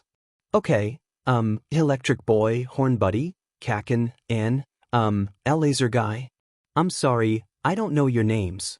But use your quirks on me. What? 3 of them say. Took you long enough, Katsuki says, hand already raised and glowing with power. On 3, FING blast. Don't PP out, he can take it. The other students bristle, but Izuku gives them a thumbs up, breathing out as much as he can. 1, 2, 3. Izuku inhales. The electric boy lets out an impressive amount of power, and there's a lot of acid and laser flying at him, but it's Katsuki's explosion that is the biggest, brightest, and loudest. And then, as the incredible blast floods together and overlaps in a deadly symphony, his breath tugs at it. They cut off quickly, leaving Izuku with a mostly full chest of power. He claps his hand over his mouth when lighting sparks across his lips, stinging the sensitive skin of his face. Then, he turns around, out towards the field. He tosses the ball up, underhand, watching as it crests in the air. Plasma bursts from his lips, hot and loud. It burns up his throat and singes his tongue, but his body can take it. Still, with the incredible power of the laser and explosion combined with the electricity and the acid conducting it, the best way to describe the torrent of power that blasts from his mouth would probably be column of laser lightning. Needless to say, the ball is simply there, and then there is sound like a whole storm at once and light like a second sun.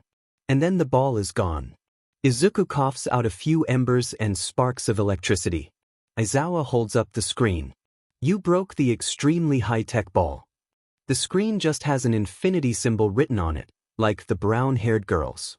I imagine it was moving at escape velocity the moment it was annihilated. Geez, Horn Buddy, that's a crazy quirk. Yeah, I can see how that'd level a quirk training facility. I told you I didn't level it. It was only one wall. Aizawa chuckles. And how many emitters did you use for one wall? Izuku does not answer that. For all of your information, it was one, he says to the class. I know you all want to interrupt me to ask Midoriya lots of questions, but do that later. He taps on the tablet a few times, and then a projection emerges from it. It lists 20 names and their places. Izuku finds his own name at 12th, just under 1 Ipan Josei. Right, the last place is Shinso. The lanky boy's lip curls in a snarl and he balls his fists, staring at the ground. It's not my fault your physical test didn't accommodate my abilities. Yet again. Shut up, Aizawa says. Hagakure's invisibility doesn't aid in tests like this, either. And yet she scored leaps and bounds above you because all you have is spite and your quirk. No fundamentals, no creative application, no unimpeachable drive. Go to the principal's office. Shinso glares at him, glares hard, but he doesn't say another word before turning around and walking away. It leaves the whole class in grim, stomach-churning anxiety. Now that that's over with, Aizawa sighs. Those at the top must strive to stay there. Those who've yet to impress me must strive to flourish instead of fall. Aizawa pauses, taking a moment to take another jelly pouch out of his pocket. All that being said, Midoriya is familiar with the school and is a highly capable student.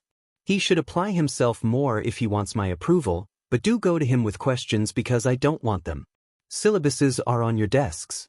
Dismissed. Izuku changes pretty quickly, ready to square away his syllabus and head home. Since today was only for the opening ceremony, there's nowhere he really has to be now. Even if it feels a little strange to just get on the noon train to head home. His plans end up failing pretty quickly because, of course, Aizawa basically offloaded his responsibilities to him. I should have been more irresponsible, like Chojurro, he grumbles into his gym locker. When he shuts it, he finds Ida right next to him. I don't suppose I could speak to you about Bakugo's behavior? You seem to know him. What? I do know Kaken, yeah, but he's... A locker slams violently on the other side of the room. I'm effing what? Intense, Izuku decides on, always has been. Aida, I really just know the school's layout pretty well. I see can't really speak to other stuff. Especially Kaken. Ida frowns, but nods and lets Izuku get changed in peace. Izuku does feel a little bad, but he can't really say he's interested in Ida's intensity. He stutters thanks to a few compliments and answers a few other questions about the teachers. No, Midnight isn't like that with students. No, I haven't seen All Might. Yes, Present Mike is always like that, but he's finally able to make his way off campus with his syllabus. Hey, Horn Buddy. Zuku. Izuku turns around, flushing as Mina and her friend jog to catch up to him. Hi Mina. Hi, he blanches. Ugh, it was. Oh, I didn't introduce myself. I'm Uraraka Ochaco. She blushes a little, but smiles widely when she says it. Me and Mina met during the entrance exam. Uraraka saved my life. You saved my life. Izuku's eyes go wide. Saved your life? Your exam must have been really intense. They both nod, although Ochaco seems a little sheepish. Then Mina bounces up close, inches from Izuku. Well, we were gonna walk to the train station together, but how about all three of us go? Izuku smiles awkwardly and nods, happy to walk with both of them even if his inner monologue is mostly a scattered, flustered mess, because two girls are talking to him. I can't believe classes were so normal. Yeah. I mean like, Cementos teaching literature. It was so interesting. I mean, being taught be real heroes, it's so cool. Izuku smiles widely as he looks up from his curry. I think yeah, mixed English class was my favorite. Katsuki's elbow digs into his side. But, Izuku, why the hell are raccoon eyes and round face here? Izuku frowns. Oh hey, your elbows are bony. You're in UA's goddamn hero course and you're worried about my elb. Hey! Uraraka leans across the table to poke Katsuki. You don't need to be so rude. We're all friends with Izuku, aren't we? Katsuki glares at the implication that he's friends with Izuku, and then again at Uraraka's choice of nickname. First of all, if I weren't his friend, nobody would be, Izuku chuckles. Katsuki's glare wheels around to him, but at least he's silently seething instead of shouting a lot. He's really focused on being the best hero. But, since we're at, the best hero school in Japan, maybe he could consider that his classmates are finally in his league?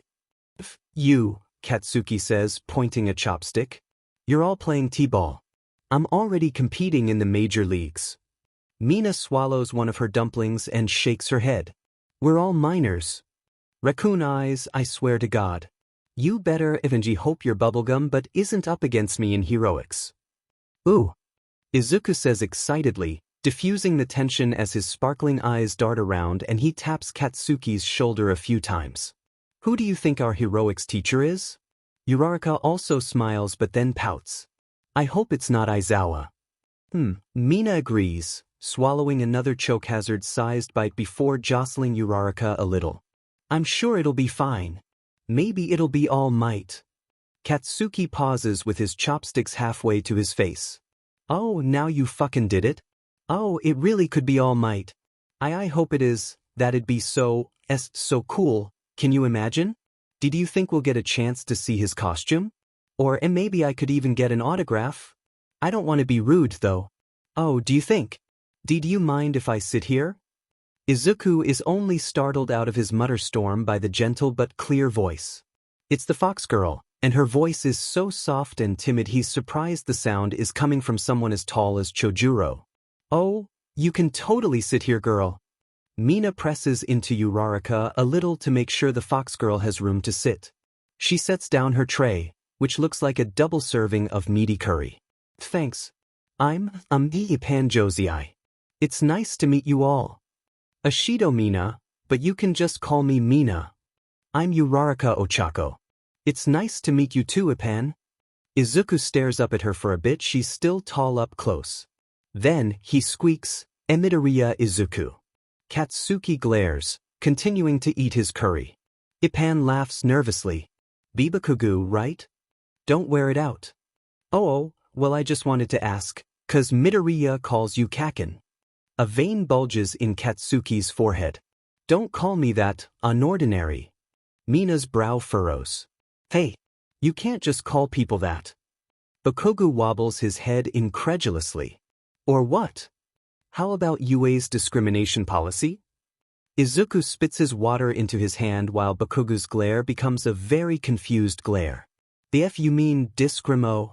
After a moment he laughs. Raccoon eyes, it's a play on her DMN name. Depan? Just, ordinary? Did you pick that up from an unidentified body, or some sheet? Mina's gone quiet without the fire under her, but her and Uraraka both still look towards Ipan who only laughs a little. Your surname means big bomb. But I'm not calling you that so, she takes a deep breath, steadying herself. Use my name. Katsuki stares at her, for a long, long moment. And then he looks back down at his tray. We'll see. It's only a few minutes later when the first bell rings, and Izuku is barely coming back to awareness when Ipan and Katsuki are already gone. Mina smiles and nudges him. You all good, horn buddy? Izuku blinks. Why? Oh sorry Kaken never calls people their names. Or a pun, or anything. Except you, right? He calls you Zuku like Izuku? Izuku is still too shocked to blush. Yeah. But it's always, fingers, or eyeballs. Izuku frowns. It's just so strange for Kaken to act like that. He shudders. Well, that's pretty weird, Uraraka says, but we have to get to class. It's heroics next. Izuku bolts out of his seat, moving so quickly the girls have to rush after him. I am here, coming through the door like a normal person. While the class around him gasps and cheers excitedly, Izuku is fully starstruck. I can't believe it. It's really him. Is that his Silver Age costume? Are we going to see all his costumes? I wonder if he still has them on standby. Did he have another version of his Bronze Age costume made too, then? Then we'd be the only people to see him in his Bronze Age costume in years. They don't even make posters of that. I wonder if I could get him to. Foundational heroics. All Might stands tall in front of the podium.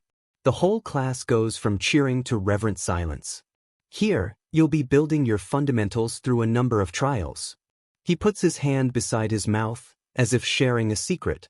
They're each worth plenty of credit too. Now then, All Might flexes, then holds a card forward in a strong pose. We'll jump right in with the trial of battle. A murmur crosses the class. Nerves, but also anticipation. After all, everyone in the hero course is at least good enough to fight robots. Katsuki looks downright bloodthirsty.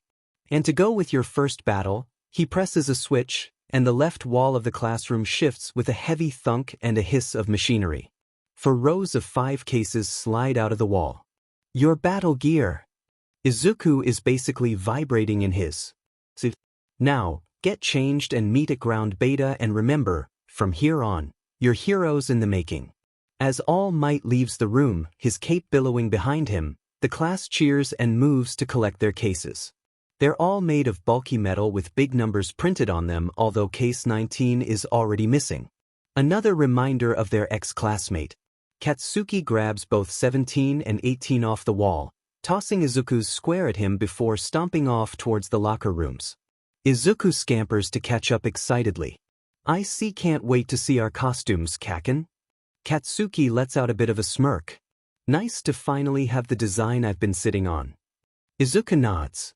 Wait, I was kinda less specific, but we both asked for the same manufacturer, right? For the 1000th time, yes.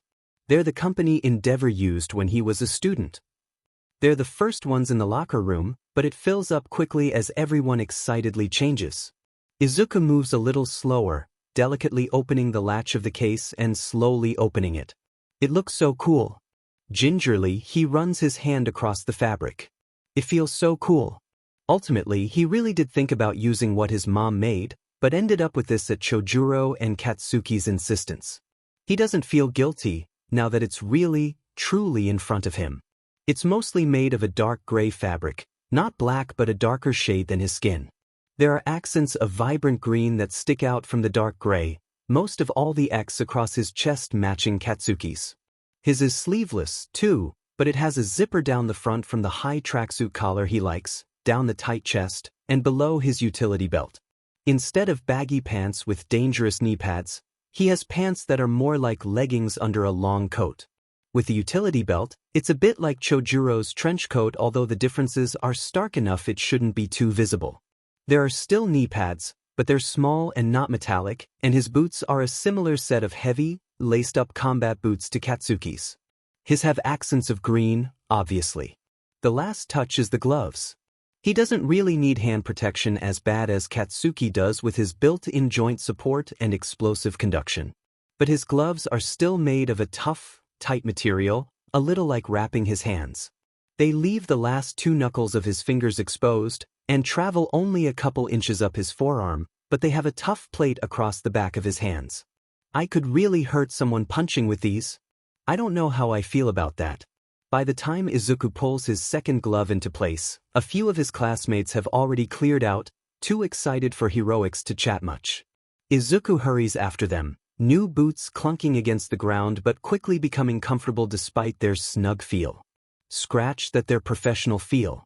The rest of the class is gathered around at the entrance to ground beta. They're all admiring each other's costumes, Ida in his suit of armor and Yaoyorozu in her tactically sparing costume. Some of them are in tight spandex, others with baggy segments or chunky, stylized armor. Katsuki is stomping ahead of the ground in his intense hero outfit. Hey Midoriya. He looks to Ippan's voice. Obviously, she sticks out of the crowd with her height, and he sees her waving with a wide smile. Her costume is mostly made up of a red sleeveless bodysuit. She's got a white hard hat with a red heart stamped across its front and slots for her ears to stick out. She has a white utility belt and a matching, bulky-looking crossbody bag, along with white boots. She looks like a heroic first responder, he thinks. In front of her, two girls turn around. It takes him only a moment to recognize Mina and Uraraka. Immediately, a single thought crosses his mind. Oh no, they're both in skin-tight outfits. Uraraka's is black with bubble-shaped pink sections, and Mina's is a smattering of cyan and purple with a small tan jacket and tan boots. Why you all look really nice, Izuku stammers. After a moment, Uraraka stops looking at his costume and nods belatedly. Why, thanks. It's a little tighter than I expected. She laughs sheepishly, rubbing the back of her neck. I guess I should have specified, huh? You both look great, Mina finally says. And with your little nubs on your visor, we're all horn buddies. Is it good? Izuku asks, raising his arms to look down at the costume clinging to his abdomen and falling around his legs. It's mostly just made to match Kaken. I hope it's not too bad. He glances back up, and Mina and Uraraka are both staring at him a little wide-eyed. He's about to go to his default response, apologizing, but then All Might clears his throat. Now I count 19. I am holding up for a 20th, right? Everyone's eyes dart around, and they all remember Shinso again. The pressure is on and the standards redoubled. Izuku raises a hand. All Might, sir, Shinso was expelled yesterday. All Might blinks, taken aback for a moment. So Aizawa wasn't pulling my leg, then? Well, I'm not planning to be as strict as he is, haha. Now that you're all here, let's get this class underway. They say the clothes make the man. You're all making fine young heroes. Use zygotes. He shows off a big thumbs up. You may recognize this mock city from your exams. But let me ask, where does crime happen? Ipan answers timidly. In underfunded, harshly patrolled inner cities? That is true, young lady. However, the most villainous crimes happen indoors. Hidden from heroes are the worst of smugglers, traffickers, and the like. For this test, you'll be grouped into teams of heroes and villains for a 2-on-2 battle. A girl raises from her slouch, placing a finger on her chin. What about basic training? This is the basic training. You all did plenty well against robots. Now it's time to see how you handle human opponents and use your minds and bodies to find success. Got that? The class explodes into chatter, questions, and general confusion. All Might answers all of them with decent clarity and reads the scenario's rules off of a note card that looks hilariously small in his massive hands. At the end, he scratches his head. Only 19 of you, though. Rather than make a 3-on-3 and 2-on-3. Is there anyone who'd volunteer to go it alone? Katsuki's hand shoots up, and even though the boy with spiky red hair tries to volunteer, Katsuki is just faster. But don't need a teammate holding me back. Great. Now then, to draw teams. All Might holds out a box with team printed across the front. In just a few minutes, thick with anticipation and nervous silence, the teams are made. A. Uraraka Ochaco and Midoriya Izuku. B. Gyarkyuka and Kaminari Denki. C. Ashido Mina and Ipan Josei. D. Koda Koji and Kirishima Iger. E. Yayarozu Momo and Tokoyami Fumikichi. F. Shiro Hanta and Satoru Kido. G. Azuityu and Shoji Mizo. H. Ojiro Mashareo and Hagakure Toru. I. Aoyama Yuga and Ida Tenya. J. Bakugu Katsuki. Uraraka waves her ball, printed with an A, excitedly. We're paired up, huh, Zuku? Looks like you can't get away from me. She giggles. Why yeah, I guess and not ta, Izuku stammers. And now, the first pair to battle is... All Might moves his hands into hero and villain boxes. He draws a ball out of each, holding up. Team A, heroes. Team E, villains. Izuku gulps, glancing towards Team E. He knows Yayarozu is going to be tough from her quirk to her recommendation status. But Tokoyami is dangerous too, with his strong shadow. And more importantly, it gives Izuku very little to take advantage of with his quirk. At least, I don't think I could inhale dark shadow. I've barely seen it in action yet, but it can touch stuff, so… Well, I guess the real question is how much mass it has, right? It sort of grows from nowhere, so it's not like he's extending some quirk-related organ, it's more like a separate projection? What even is dark shadow? To Zuku? Zuku! Uraraka waves her hand around in front of his face. You're muttering a lot. We've got to go station ourselves outside and plan. Oh, I was muttering. Sorry, I know that's sorta creepy. Hey, it's fine. She lifts two fists encouragingly. You were talking about Tokoyami too, right? I'm sure your recommendation student brain has better plans than I do. I'm sure you'd come up with good plans too, Uraraka. He pats her shoulder almost automatically, falling into Chojurro's mannerisms, and then realizes he's talking to a new friend and a girl and quickly yanks his hand back. Anyway, so, Tito Koyami and Yaoyorozu, he smacks his cheeks, as if to shake his blush off. Yaoyorozu will probably try to bind us. She doesn't know my limits, so she's probably going to avoid weapons and explosives. Together, they're probably focusing on traps, ambush, and overwhelming us physically. Uraraka nods along. Yeah. So, we have to avoid traps, try to fight on our own terms, and… But how are we gonna do that? Izuku's lips form a wobbly but determined line. I have an idea. A couple minutes later, their earpieces crackle online. Planning time's over. Heroes, you have 10 minutes to stop the villains. With Uraraka's quirk, they can enter from anywhere.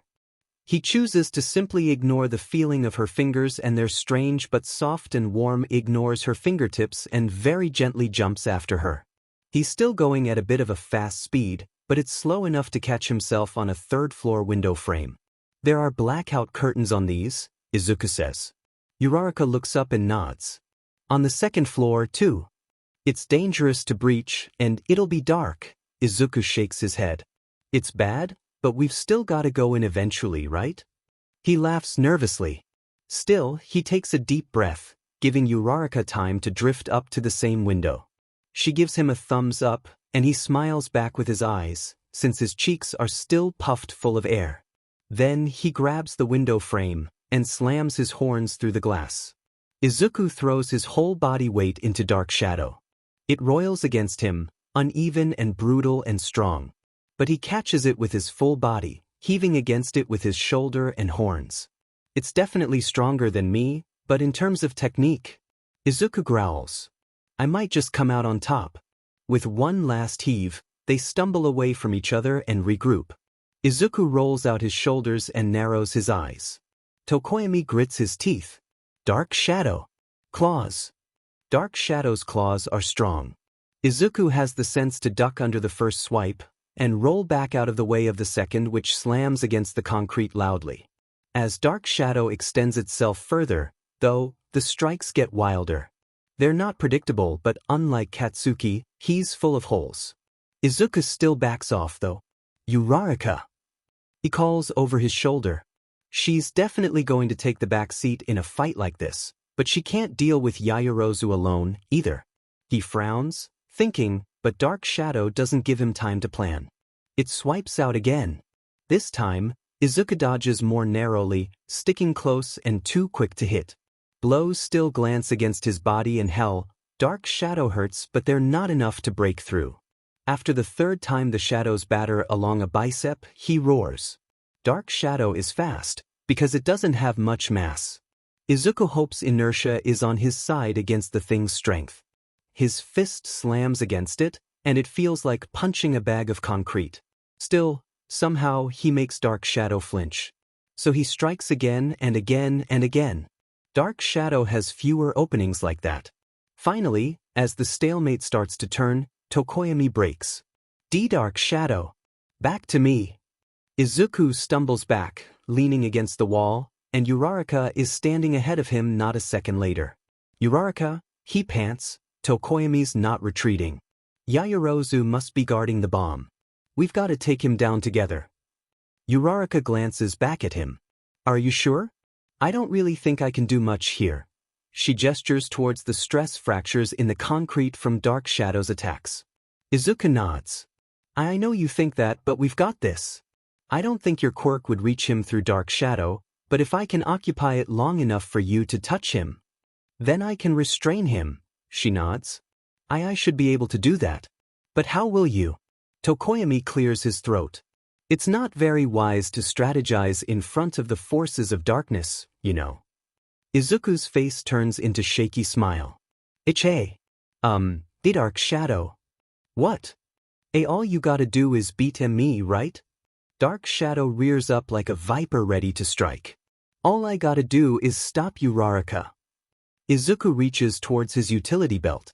Please, tell me they filled these. The capsule feels pretty heavy, though.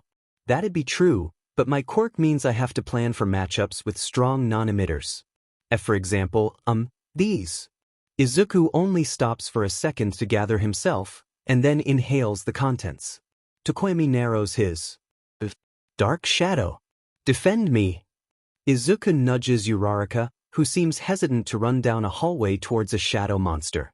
But Dark Shadow seems not to disobey whatever Tokoyami's order is. In the end, so Uraraka gets much closer. Izuku charges right alongside her, and when they're just within reach of the shadow, he blows out hard with a small lip shape. Tiny, hard rubber ball blast out from his lips in a painful torrent. Dark Shadow is perfectly capable of getting in the way, but it still winces at the impact, and leaves Tokoyami unable to see them. Uraraka gets to him first when she's reducing the weight of her gear with zero gravity. The springs in the heels of her boots spring her forward with every step. Tokoyami tries to get back when she's close, but her fingers just barely snag him. From there, it's a slippery slope, with Dark Shadow unable to fight them with any leverage. Izuku manages to wrestle it down, and Uraraka grapples with Tokoyami for a few seconds before finally managing to get him in capture tape. Tokoyami is eliminated. One villain remains. Izuku smiles as Dark Shadow retracts back under Tokoyami's cloak. That was awesome, Uraraka. She smiles up at him, a little weak with the way she's heaving for breath. Her face is flushed and her hair is tousled too, and bad Izuku. You were the only reason I could get close, though. She pauses to breathe again, and then makes a fist and puffs out her cheeks, determined. Cute. I'll have to work on my grappling. Why, you're already really good because of your quirk. And I needed your help too. We make a good team. Izuku blushes as he speaks, but manages not to make a complete fool of himself. For he must have done pretty well, since Uraraka smiles back at him. Alright, come on, we should have time to find the bomb. They hurry deeper in, exploring the maze-like building in tandem. It's slow enough to make both of them teeth-grindingly anxious, but getting ambushed or trapped while alone could eliminate one or both of them. The blackout curtains are on the second and third floor, and they probably knew Uraraka could attack at any floor. Yaoyorozu knows we entered and fought Tokoyami here, so, Uraraka. Izuku grabs her wrist, gently getting her to stop and crouch next to him. In a hushed voice, he explains. Yaoyorozu probably expected us to enter high with your quirk. She only set up floors 2 and 3, but I don't think the bomb's up here. She's probably on the second floor. But it's trapped, waiting for us to come down the stairs, Uraraka says slowly. Izuku nods, smiling. Exactly. And she'd probably hide or disguise the bomb, and if she can't get captured without losing, she's hiding with it. So we'll come down on her all full force, like against Tokoyami. Uraraka's fierce smile softens as she giggles at her own seriousness. Alright, that's really smart, Izuku. The clock is ticking, heroes. You've got 5 minutes left. Uraraka's eyes go wide, but she puffs her cheeks out and refocuses. I think I have an idea. Momo hides along with the false bomb. She knows Tokoyami packs enough of a punch to take on the other team, but he probably got outsmarted or overwhelmed. A plain stall is ineffective even if it works, and only plays to her strengths. Strategically, she knows the plan is sound, but it hardly feels heroic. She's hidden away in a room that could easily be missed in the labyrinthian floor plan.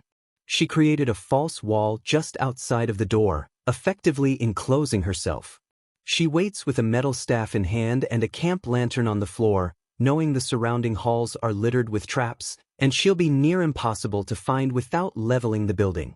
Uraraka and Midoriya are both powerful opponents, but they probably won't plan for or manage that quickly. She stands in a ready stance and waits.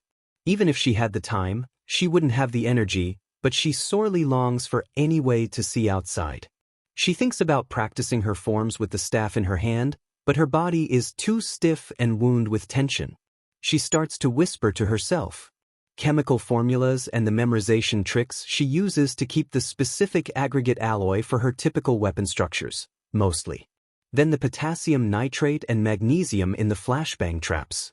She stops when she starts to hear knocks. Dull thuds at first, but she's already holding her breath as she strains to listen. They hit against the walls, each one a stride or two from the last. She hasn't heard any of the louder traps trigger, but even the knocking tells her that her opponents are guessing her strategy. They knock around for hiding spots and hollow walls. Momo grits her teeth, forcing herself to breathe slowly and quietly. She had hoped they'd run around and step in traps. If they're looking for a hiding spot, they might spot her lightweight and off-color false wall. She's aware of the clock going down as the knocks drum along the walls, closer at some points until a turn in a hall where they go away again. The first time they're knocking on one of the walls, they have 3 minutes. The second time, they're down to 2.5. The third time, she's worried it'll be the final, but the knocks drum away again. At 1.5 minutes, she hears the knocks rounding her hideout. That's weird, she thinks. They're looking, but they just didn't get close enough. No, Midoriya and Uraraka were smart enough to deal with Tokoyami. But how would they trick me by knocking? Trying to come in through the door one-on-one would be foolish. Her grip tightens on her staff anyway, and she steps around the side of the bomb. You won't get past me. The knocking turns to 3 sharp pounds and then a hiss. Despite the anxiety getting to her, Momo focuses. Heroes don't just get explosives in their costumes. There's little chance of tinkering her traps into a makeshift breaching charge, which leaves the staggering possibility of her fellow recommendation student inhaling a flashbang, doesn't it? Momo is halfway to the wall, a riot shield building out of her arm in a glimmer of light, when it comes down. She feels rubble hit the shield, and squints against the blinding light and the dust. She jabs the end of the staff out from behind the shield, and feels it hit soft yet firm musculature. It's not perfect stance, but Midoriya stumbles, disoriented and breathless as he is. Momo feels confidence swell in her pounding heart, because maybe she can do this. Then the false wall comes down. Momo's eyes dart back towards it, and that moment of hesitation costs her the chance to capitalize against Midoriya. She drops the riot shield when he starts to fight her. She finds that he's surprisingly capable in hand-to-hand, despite his emitter quirk. He fights a lot like a boxer, though, and her abilities with her staff are able to knock away his quick hands and follow up with a smack to the side and a bodily shove. He falls back into formation with Uraraka. 1 minute remaining. It's now or never plus ultra, haha. Momo swallows thickly. This is something like a worst-case scenario, with her having been forced to create something as heavy as a riot shield and attacked from multiple angles. Uraraka's not a fighter, but even 5 fingers on her staff would be dangerous. Midoriya looks nervous too, his knuckles just as tight in their fists as hers are around her staff. He manages a nervous smile, glancing to his teammate. You ready, Uraraka? Plus ultra, Izuku, Uraraka says back, smiling with sincere fire and grit. Momo finds a slightly manic smile spreading across her face as she leans forward, ready for the matchup. Their engagement is a blur. Momo's staff is long for her height, and she's taller than both of her opponents. It's manageable for her to catch both of them across the meat of their bodies and the middle of their blocks, even when they spread a little further apart. Her staff thwips through the air, whistling ever so slightly, and thuds into her opponents in ways she's sure will bruise. They're not easy to fight though. Momo has to wrestle the staff away from Midoriya once, and Uraraka's lack of hand-to-hand experience is supplanted by the fact that she is a constant threat, because her hands hitting Momo or the bomb would end the exercise. Midoriya's boxing style is fast, too, and with Uraraka at his side, he's able to push in closer and threaten her space. It's like she's out of her own body in those moments, when all she can feel is the sweat on her brow and the itchy heat of closeness and the scuff of their shoes in tandem as Momo backs up. Midoriya makes a mistake, though, breathing deep, and Momo knocks him back decisively. Uraraka disengages right away, escaping Momo's staff before it can catch her knee or head. And then Uraraka reaches down, while Midoriya stays crouched, his hand moving to his belt. Momo darts toward Midoriya, expecting to capitalize before he finishes a new trick, but instead, her discarded riot shield takes the blow with a clang. Uraraka heaves her backwards, and Momo drops her staff entirely because she feels the shift in air pressure in the tight space. Another shield forms out of her arms, and the wall of metal has barely covered it when she feels dozens of impacts. Each comes with a ting and surprising force, like the firing of a BB gun. As the pellets fan out around her, Momo recognizes them for what they are: rubber ball, fired with Midoriya's inhale-exhale like buckshot. They bounce wildly around the room, hardly seeming to slow down. She can't even adjust the shield to resume hand-to-hand before she starts feeling them hit against her arms and back, leaving welts. She grits her teeth, and is met with the other team's smile. Uraraka, Momo realizes. All of it was to set up this attack with Uraraka's quirk. The pellets won't stop. Momo grits her teeth, fanning out her arm to make a Hail Mary, maybe a flashbang? No, just producing her regular staff should be fine. Or instead. But her thoughts are clipped and disjointed by the pellets. It'd be easy for her to make something without much thought, but it still takes focus to structure them correctly. It's that hesitation that lets Midoriya tackle her while Uraraka runs for the bomb. Uraraka touches the bomb. Hero team wins. Momo smiles as Uraraka drops the pellets, and they litter the room around her. She doesn't like that she lost, but being beaten by a good plan doesn't feel as bad. Given Izuku's two-time pellet stunt, Tokoyami and Yaoyorozu both have to go to Recovery Girl. All Might, striking again with his off-camera awkwardness, takes a moment to decide that they'll review the match later, and declares so with a lack of confidence Izuku has never seen in a teacher before.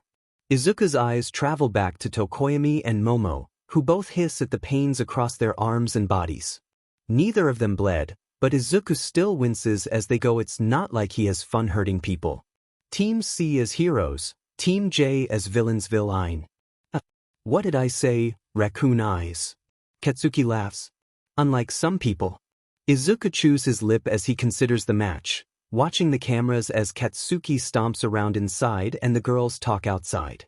Katsuki is strong, and at UA his speed, unpredictability, and skill are probably his greatest strengths. Explosion is strong too, but the hands it's in are what makes it so powerful. Izuku doubts Mina or Ippan will go down too quickly, anyway. But Katsuki is alone. He'd probably be hyper-aggressive even if he had a teammate, but the match is over if he goes down or one of the girls escapes him to find the bomb. The latter is impossible with Katsuki's propulsion, but if the girls respond aggressively, the outcome falls on. Spoilers! Uraraka says, close enough to make Izuku jump. Sorry.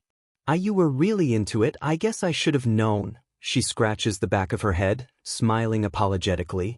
Izuku flushes. No, you couldn't have known. It's totally fine. My bad, really. And sorry for muttering. It's a bad habit, honestly. Uraraka giggles.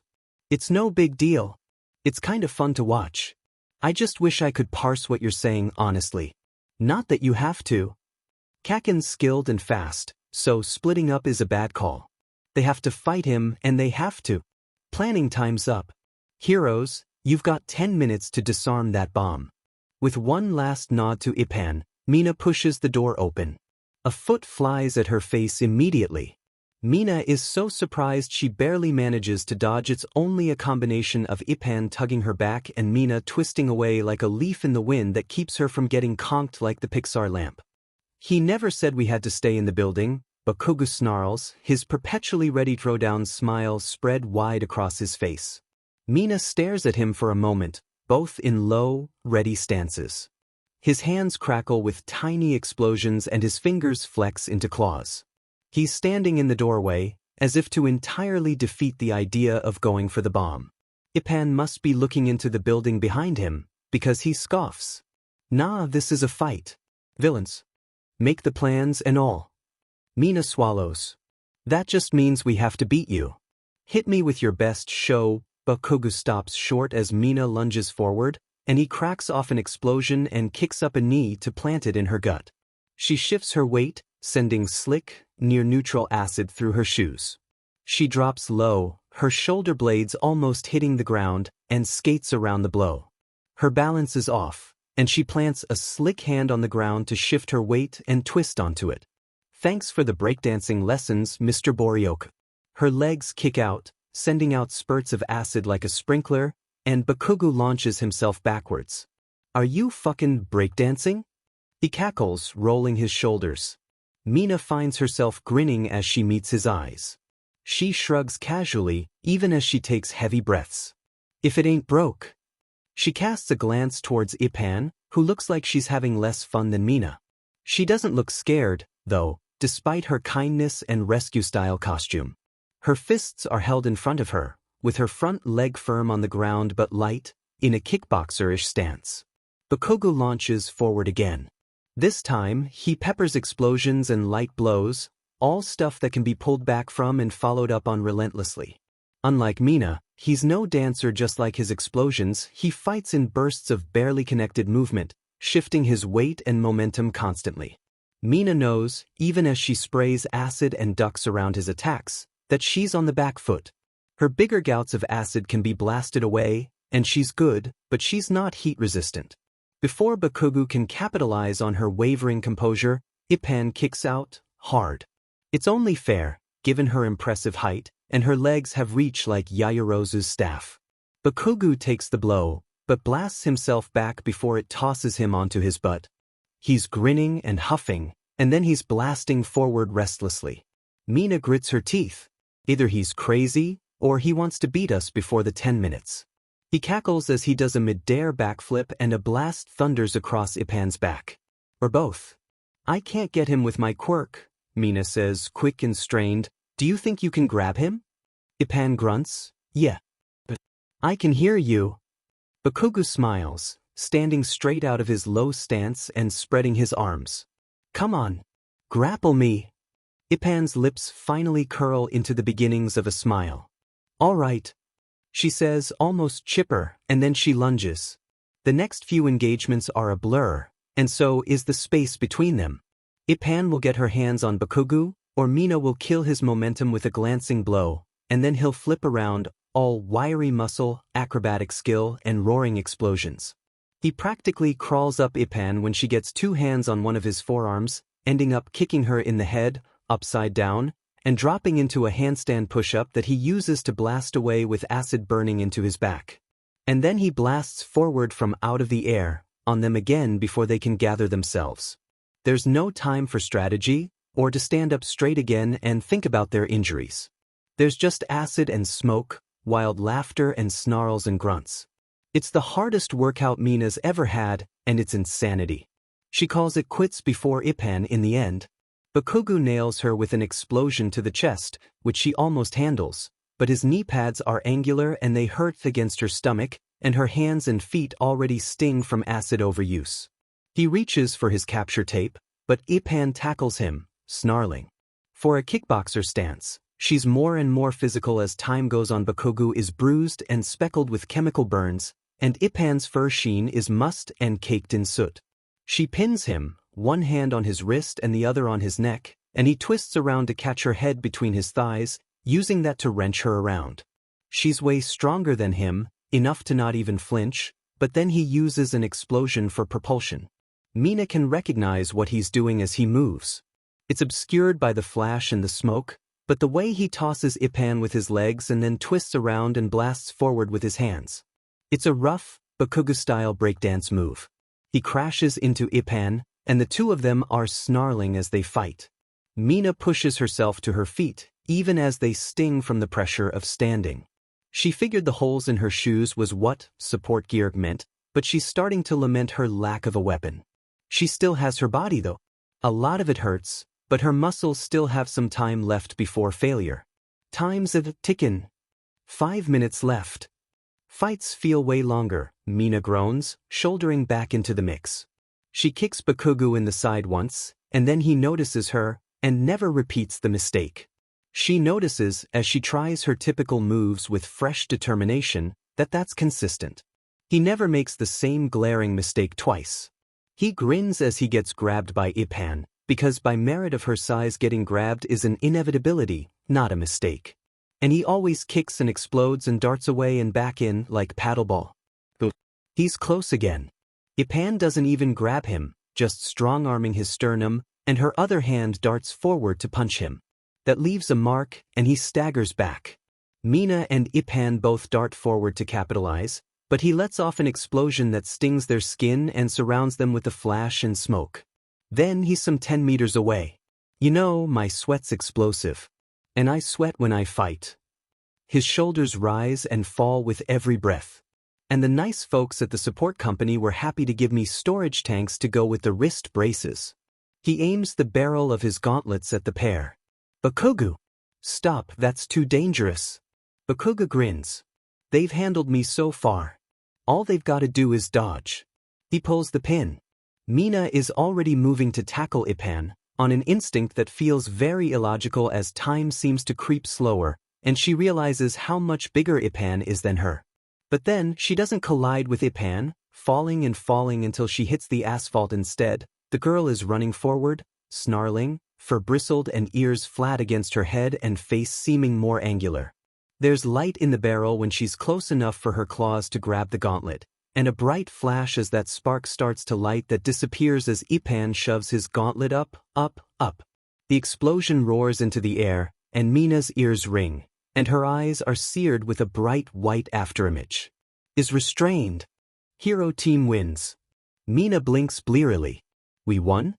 She looks up, so exhausted it's an effort to change where her head is looking. Ipan's sharp teeth glisten as she heaves for breath, straddling Bakugo, his wrists bound with capture tape.